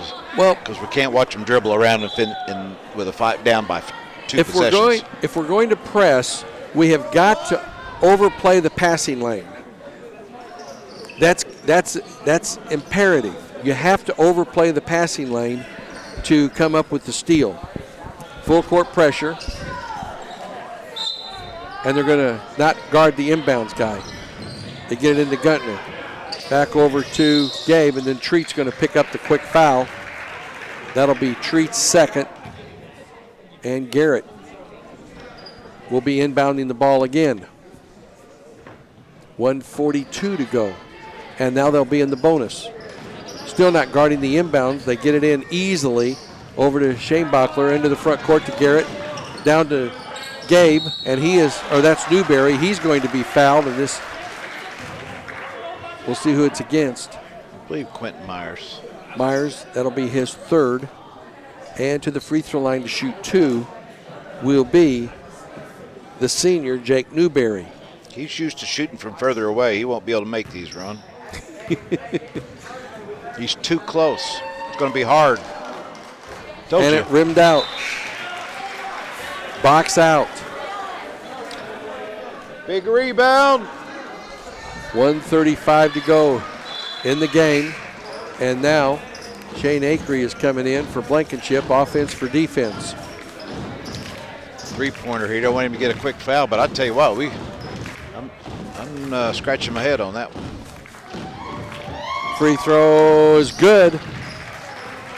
Makes it a full 2-possession game. 6 points, 45-39.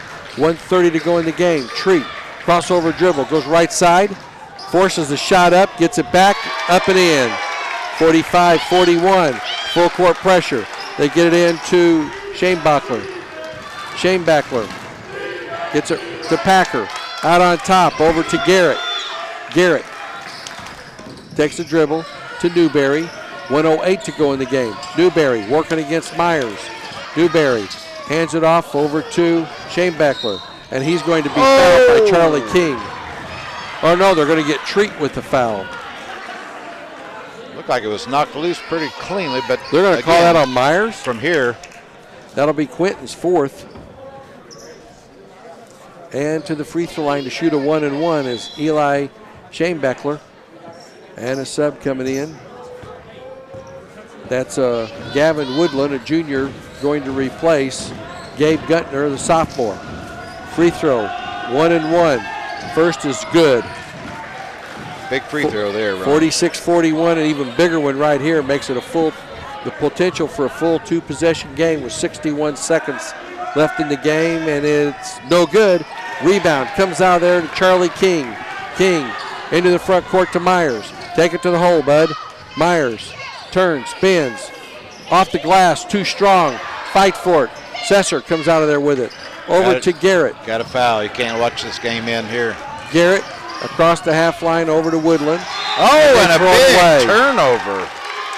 I have that for number 14 for Sesser. 40.7, and Blankenship's going to come in. Acree's going to have a seat.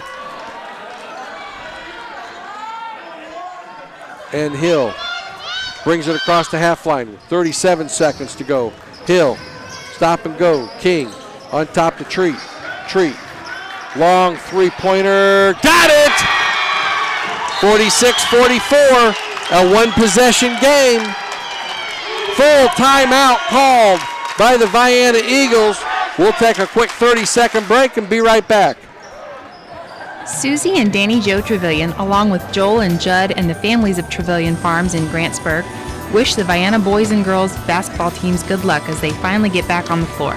We're not able to be there to support you in person, but we want you to know that we are there to support you in true Vienna Eagle spirit. Congratulations to the seniors for all your dedication and hard work, and good luck not only this season but for the rest of your lives. Once again, good luck to all the Vienna teams from Trevelyan Farms. 46-44 is the score, and with 18 fouls, we can overplay the inbound and go for the steal. If you put them on the line, it's a 1-and-1. So it's feast or famine. You got to go for it right here, down 2 points. And speaking of fouls, we hadn't even been thinking about it. If you're Sesser-Valier, you really don't want to commit a foul right now too, because it's a double bonus. So yeah, Vienna's in the double bonus. Been there for a while. They just haven't had any fouls. Doesn't seem like we've been down on this end of the court. We've been watching Eric come out of the ball on this half. Blankenship's out. They're still not face guarding the inbounds. They're trying to deny the inbound pass. And timeout called by Sesser as the 5-second count was on. And Garrett Gunter is talking to the ref about being held. He probably was, a little. But that's okay. Well, we're talking about having to be aggressive and roll the dice. I wouldn't. Well, you don't want the ball in his hands. He's a very good free throw shooter. He's their top scorer, and he's their senior leader. So he's got 4 fouls. So it'd be really nice to see him pick up that 5th foul, especially if he was trying to do something with the basketball. 25 seconds left in the game.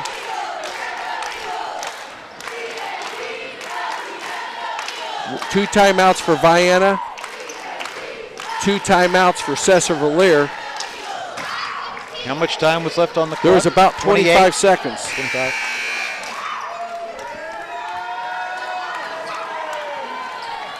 (46-44). 15 turnovers in the game for Vienna, 14 turnovers in the game for Sesser-Valier. And Sesser has a 2-point lead, and they have hit 2 more free throws than the Eagles for the night. Inbounding the ball. They get it into Guntner. Garrett gets it right side over to Shane Beckler. Down to Newberry. Ball stripped away, and Treat can't save it. Oh, Newberry was falling out of bounds. He just threw it up for grabs, and Treat blocked it, but it went out of bounds far enough that he couldn't get it either. Treat steals it. Treat steals it, and they get a timeout called with 19.4 seconds to go. That's some smart balls. See how quickly he went to that? I'm sure they may have talked about it, but he went reflexive to bring Blankenship back in the game. Blankenship's coming in. Acree's coming in the game. So we'll see who all comes out of the huddle. Wow. But that was a smart heads-up play. He almost had it on that when it went out of bounds and then stole it. I don't know how he did it. I'd like to see the replay. It was a nice play. Stepped in front, got the bounce pass. They were trying to hit the Sesser kid under the basket for the easy layup. And the funny thing was they just needed time off the clock.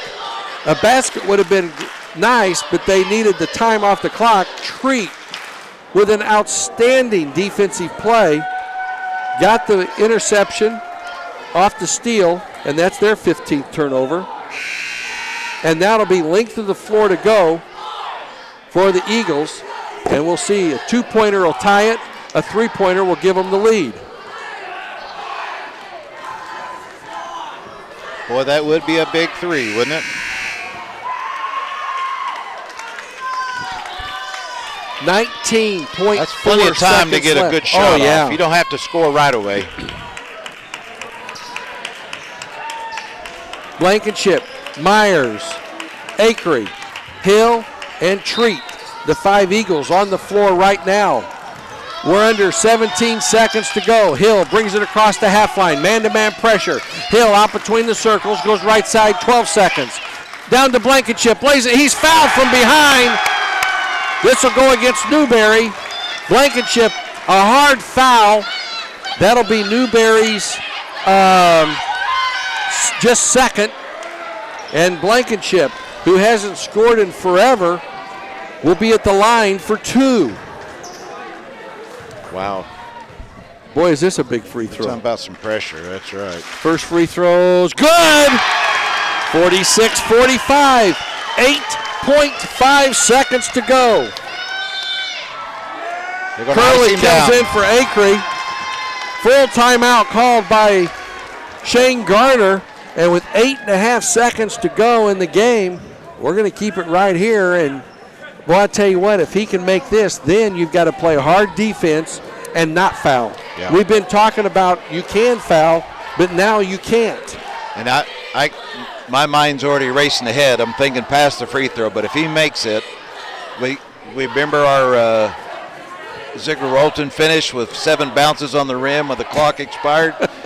Oh, I'm as nervous as a long-tailed cat in a room full of rockers. Vienna. Good gravy. Exactly. The difference in this game, the free throws, they've hit one more free throw than we have, and they have a 1-point lead. But we have one left. We have one left, at least one left. 8.5 seconds left. Skylar Blankenship, the junior, will go to the free throw line. He has 9 points, and if he can get in double digits, he would be the third Eagle to hit double digits here tonight. And he's done it with playing about only half this ball game. Each team with one timeout left. 8.5 seconds to go. Looks like the bench is having a prayer over there. Skylar Blankenship steps up to the free throw line. He's administered the ball. The right-hander is ready. The free throw is up, and it is short. Myers with the rebound. He's stripped, and they're going to say it's out of bounds. Quentin Myers got the rebound. He was stripped as he tried to get the ball up, and it was out of bounds off of Vienna, and they can't move. Now they're going to inbound, challenge the inbound. They're trying to get it in. Woodland.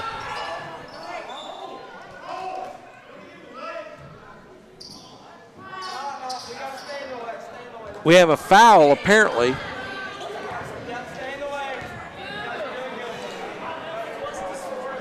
The foul on Vienna, I'm still not sure who. Number 12, Owen Treat with the foul. 46-45, and Packer will go to the free throw line for a 1-and-1. Packer will go to the free throw line for a 1-and-1. 46-45 is the score. Two players back for Sesser. It's a 1-and-1.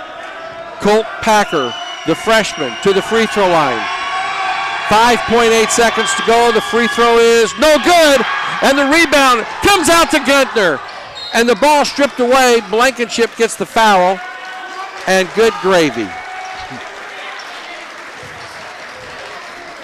Good gravy, Gertie. Good Lord. 2.6 seconds to go, and we didn't box out.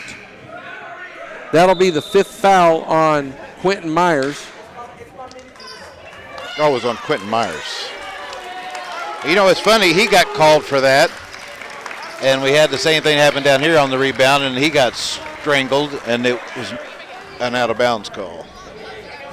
He has 30 seconds to make a replacement, and they're going to bring in. I'd take every 30 seconds I had while ice this shooter down. John Green, 6-foot junior, is going to come in.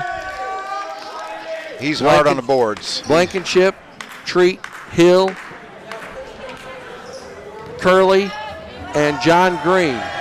Now everybody's back. First free throw is good. The worst it can be is a 3-point lead. We still have 2.6 seconds to go, and a three-pointer would tie it. Second free throw is also good, 48-45. Vienna wants their last timeout to set this up, and now they have to have a three. With 2.6 seconds to go, that's plenty of time to get the ball in and have a good look at a three-point attempt. I'm just trying to think right now who's our best shooter off the dribble for a three. Well, I'm thinking Treat if you're talking about shooting off the dribble. Well, you could have Treat out there. Hill Even will Blankenship could. Blankenship could. I would say Acree, Curley, Treat. Yeah, Acree would be a good off the dribble. King, okay.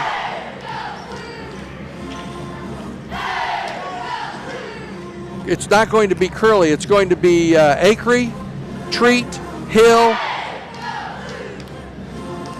And you never. King. Well, what if they try to foul? Well, that's not a bad move, really. With 2.6 seconds to go in the game, foul before they can get the shot off. You got to make sure you get this before they get the shot off, because if you're fouling in the act, you give them 3 free throws. That's right. But there's a lot of debate there on whether to foul before you can get the shot off. We'll see what Coach Garner wants to do. Coach Dreer definitely wants a three-pointer. So we've got Shane Bachler, Newberry, Packer, Woodlawn, and Garrett Gunter for the Sesser-Valier Red Devils. Hill, Acree, Treat, Blankenship, and King for the Eagles. Acree's going to inbound the ball, and they get it up at center court to Treat. Treat heaves it, and it hits the upright, and that'll go to. It hit the basketball standard that's up, and that will go to Sesser-Valier, and that'll be the game with 2.1 seconds to go. We had a lot more time than that. Yeah. They look to get it in. They do to Guntner. He's fouled immediately with 1.5 seconds, but all he has to do is hit one free throw, and this baby's over. Vienna's going to drop another heartbreaker, and the difference in this game is going to be the free throw line. Garrett Guntner, the senior, to the free throw line. He just hit 2. All he has to do is hit 1, and this game will be over officially. I hit the first one, missed the second one. First one is good. It's a 4-point lead, and then if he just bounces this off the rim, and the game will come to an end. Second free throw is up, and that's exactly what he did. Acree from could have had a 4-point play there. And that's the game. 49-45, the Eagles lose another heartbreaker here to the Sesser-Valier Red Devils. And we'll total everything up. We'll be back for the post-game show right after these messages. With 25 years experience, Vince Hofford at Vince's DJ Show provides professional DJ services with music for all occasions. Whether it's a wedding, class reunion, school dance, prom, homecoming, or party in your backyard, Vince's DJ Show can provide the music for all your party needs. Vince's DJ Show welcomes Vienna boys coach Steve Dreer and welcomes back coach Rick Metcalf as the new girls coach. Good luck, Vienna boys and girls, and give Vince a call at 618-658-9095. Everyone at Southern FS would like to wish Coach Rick Metcalf and the Vienna Eagle girls and Coach Steve Dreer and the Vienna Eagle boys basketball teams lots of success this basketball season. Southern FS is your local source for gas or diesel fuel, LP gas for your residential or commercial needs, feed, seed, and chemical or agronomy needs. Southern FS Vienna's office is located at 615 Old Route 146 Loop, or give them a call at 618-658-5231. From everyone at Southern FS, let's go Eagles! Legence Bank knows that where small businesses prosper, communities flourish. The team at Legence Bank encourages our communities to eat and shop local. Please join them at their Legence Loves Local campaign and support our small business owners. Recirculating money in our community helps create a stronger, more prosperous local economy. Check out the Feature Fridays they host each week and learn about the small businesses in Southern Illinois. When you're out shopping local, remember to hashtag Legence Loves Local and hashtag The Buck Stops Local. Member FDIC. Whether a college education is a distant dream you hold for a newborn child or a financial imperative staring you in the face, it's important to take swift steps to begin meeting this challenge. Next to retirement planning, paying for your children's education could be the largest expense that your family will bear. To learn more about flexible college savings programs, contact Rodney Golson at Golson Financial Services, 618-658-7008. He can help you plan today for tomorrow's college education expenses. Securities offered through LPL Financial, member FINRA, SIPC. Larry and Ned Trevelyan of Trevelyan Brothers Construction would like to wish the Vienna Eagles boys and girls basketball teams good luck this season. Call Trevelyan Brothers Construction for a bid for any residential or commercial construction need. They also can provide landscaping for your residential or commercial projects. Trevelyan Brothers Construction is located at 1915 State Route 146 East, Vienna, Illinois. Give Ned Trevelyan a call to set up a time for a quote at 618-658-4590. Bush Hog offers a full line of products, including rotary cutters and crop shredders, landscaping and tillage equipment, hay tools and boom mowers, construction equipment, and zero-turn and finishing mowers. Quality and durability are the hallmarks of all Bush Hog products. Bush Hog has the right tool for your operation. They stand out with many units still delivering performance after 20 years or more in the field. So if you're looking for an investment and not an expense, Bush Hog will deliver dependable performance and value. Built tough in Selma, Alabama, and sold by qualified local dealers. Bush Hog, serving American farmers and ranchers since 1951. And remember, if it doesn't say Bush Hog, it just won't cut it. Test drive a Bush Hog mower at C&K Equipment in Vienna, Illinois, or check out their website at cksellsit.com. We're back here at Vienna High School where the Eagles lose another heartbreaker, 49-45 to the Sesser-Valier Red Devils. We had 7 lead changes and 2 ties here tonight. And down the stretch, the free throw line was the difference. They beat Vienna from the free throw line by 3 points. They were 4 of 7 in the fourth quarter. Vienna just 1 of 3 from the free throw line in the fourth quarter, and they come away with a 4-point victory here this evening. 9 of 16 was Sesser-Valier for the game from the free throw line for 56%. 6 of 9 for the game for the Eagles for 67%. And, Danny, you got some individual totals here, bud? I do for our visitors. Whoops, timeout. I do for our visiting Sesser-Valier Red Devils. Had 2 for Gabe Gunter. Jordan Lance scoreless. Gavin Woodard 6. Garrett Gunter 11, including those 3 free throws in the fourth quarter. Eli Schoenbacher 7 points. Colt Packer 8 off the bench, and big points, I would say. 13 for Jake Newberry, and that was it for Sesser-Valier. For Vienna, Charlie King with 2. Dawson Hill 5. Quentin Myers leading scorer with 15.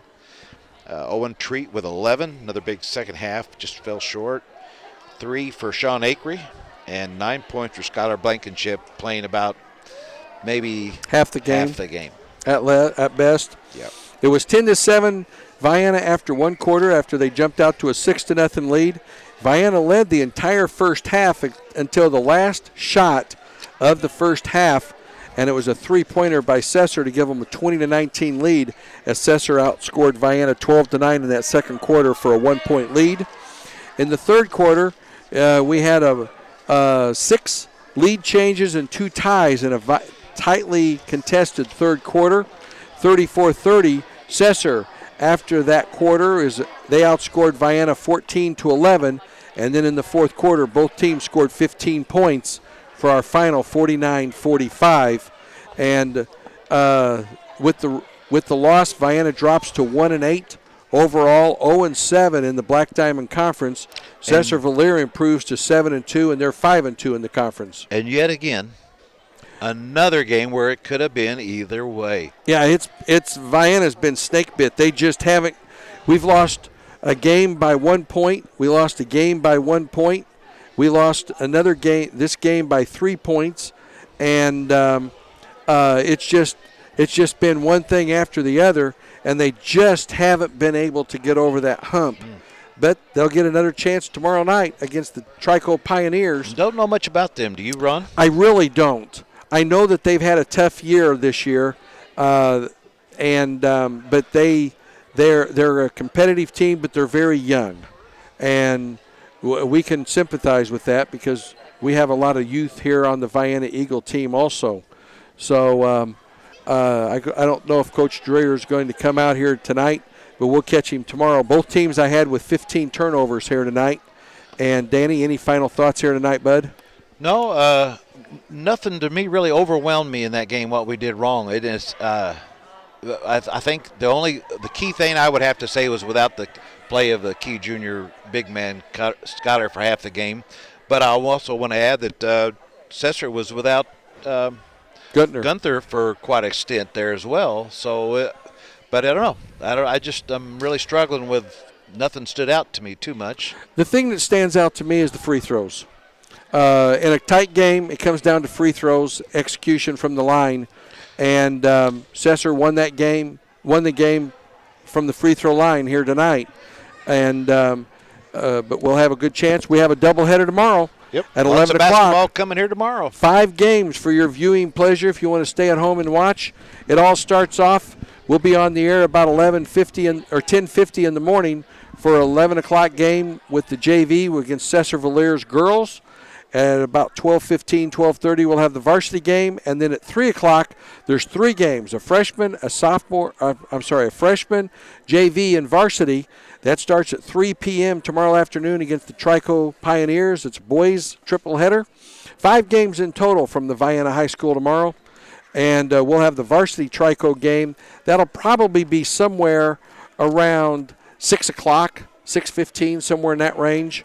Maybe a little sooner, but Coach Dreer is on his way up here right now, and we'll talk with him here in just a second as he has the opportunity to come up here. Talking with some of the fans here real quick. Okay. That's okay. So,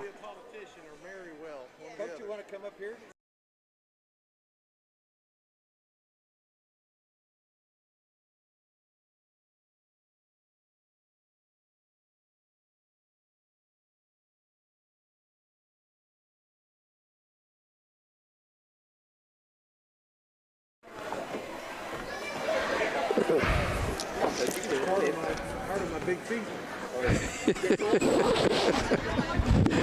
Place to put it.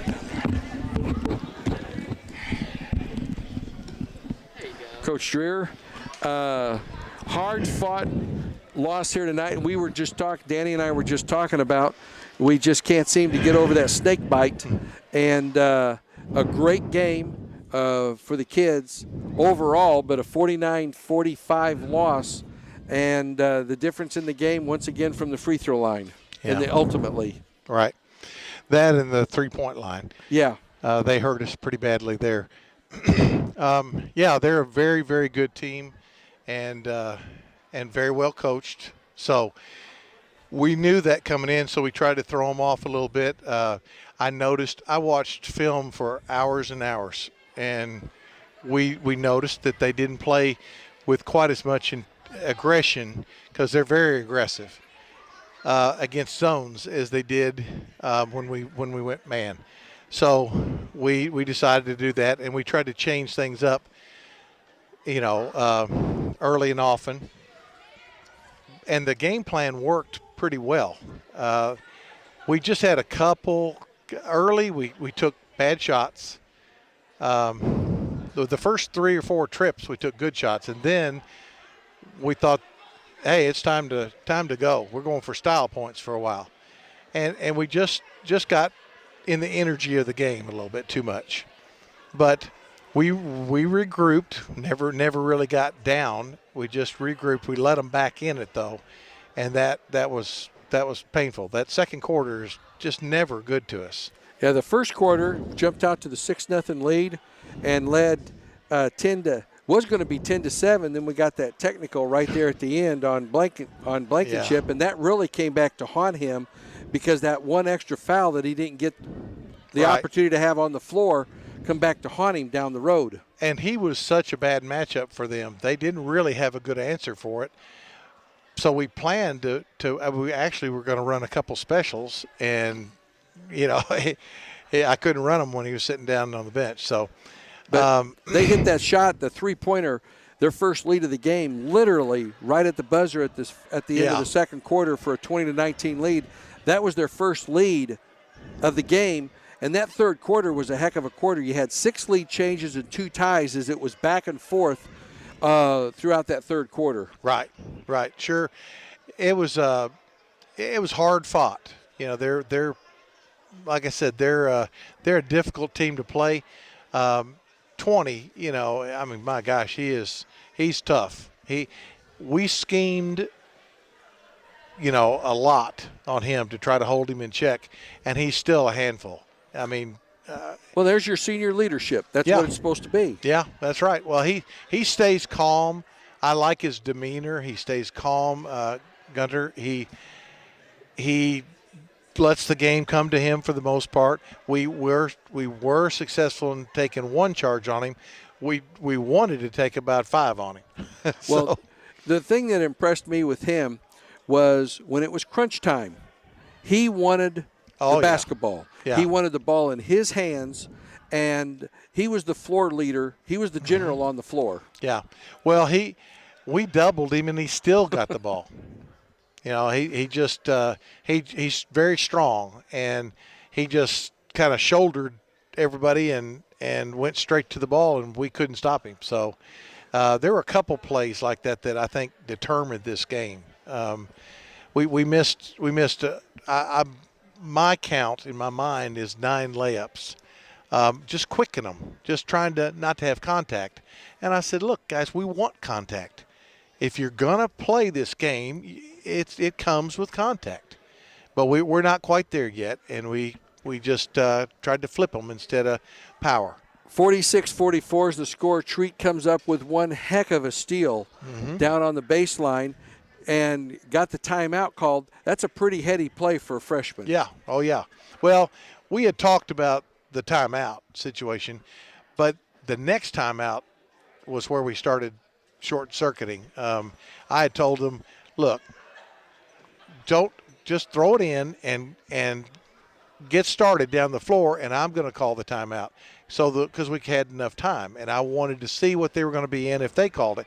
A lot of times a coach will call the timeout for you because he wants to set up his defense. I was hoping that he'd save me one, and then I'd have another one.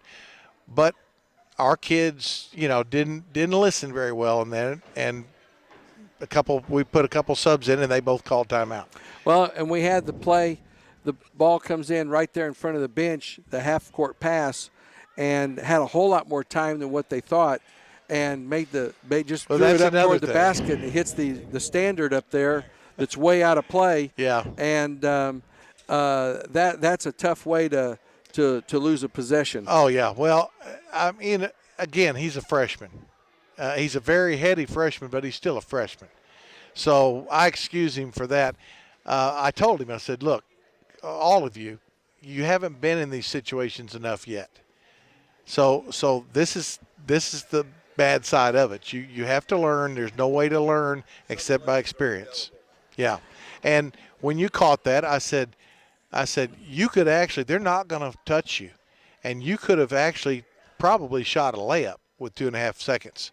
Because I've seen people get the length of floor in 5 seconds. So I think from where he caught it, or at least got over and got a good square shoulders for a three. And we had another side to that play too that I think I'll watch the film and find out, but I think it was going to be open.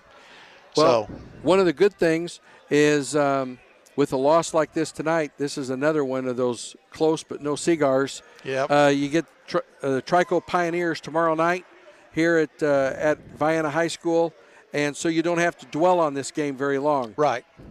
Well, they're all kind of the same right now. I mean, we keep doing this, but I still say we're getting closer and we're getting a little better. We need to settle down a little bit offensively, but I don't think we turned it over too much tonight. 15 times. Yeah, that's for us. That's probably about right. I like it under 10, but that's asking quite a bit of us. If you can keep it to 3 1/4, you've done well. Yeah, and we were just a little over that tonight. Yeah.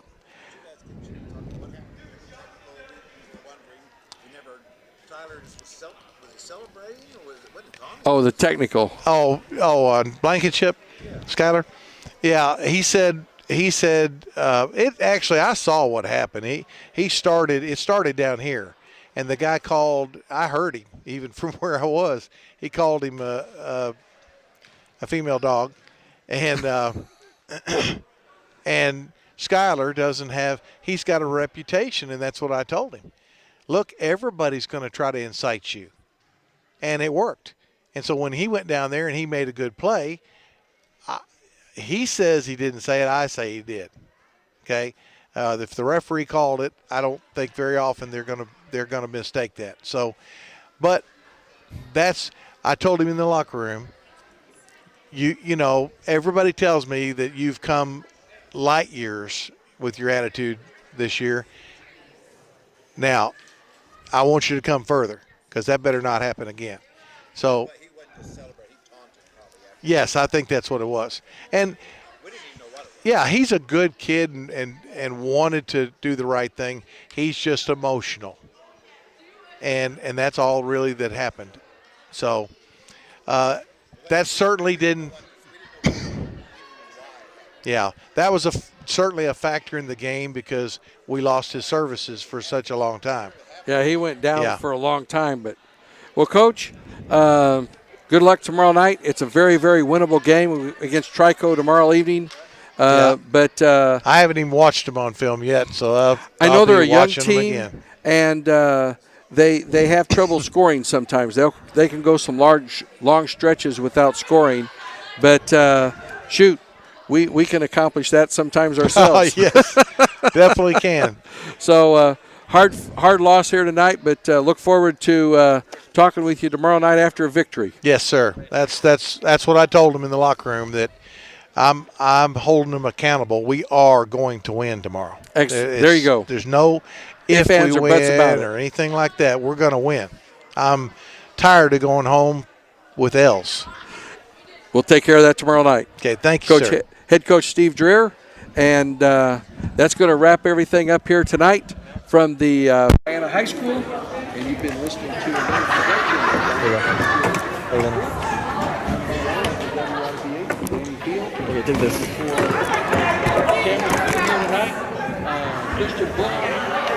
Shanks. We'll have our outro, and we'll have all of our sponsors. Thank you. Please step up and thank them for helping us bring all these games to you. Our final, once again, 49-45, Sesser-Valier over Vienna. So long until tomorrow morning.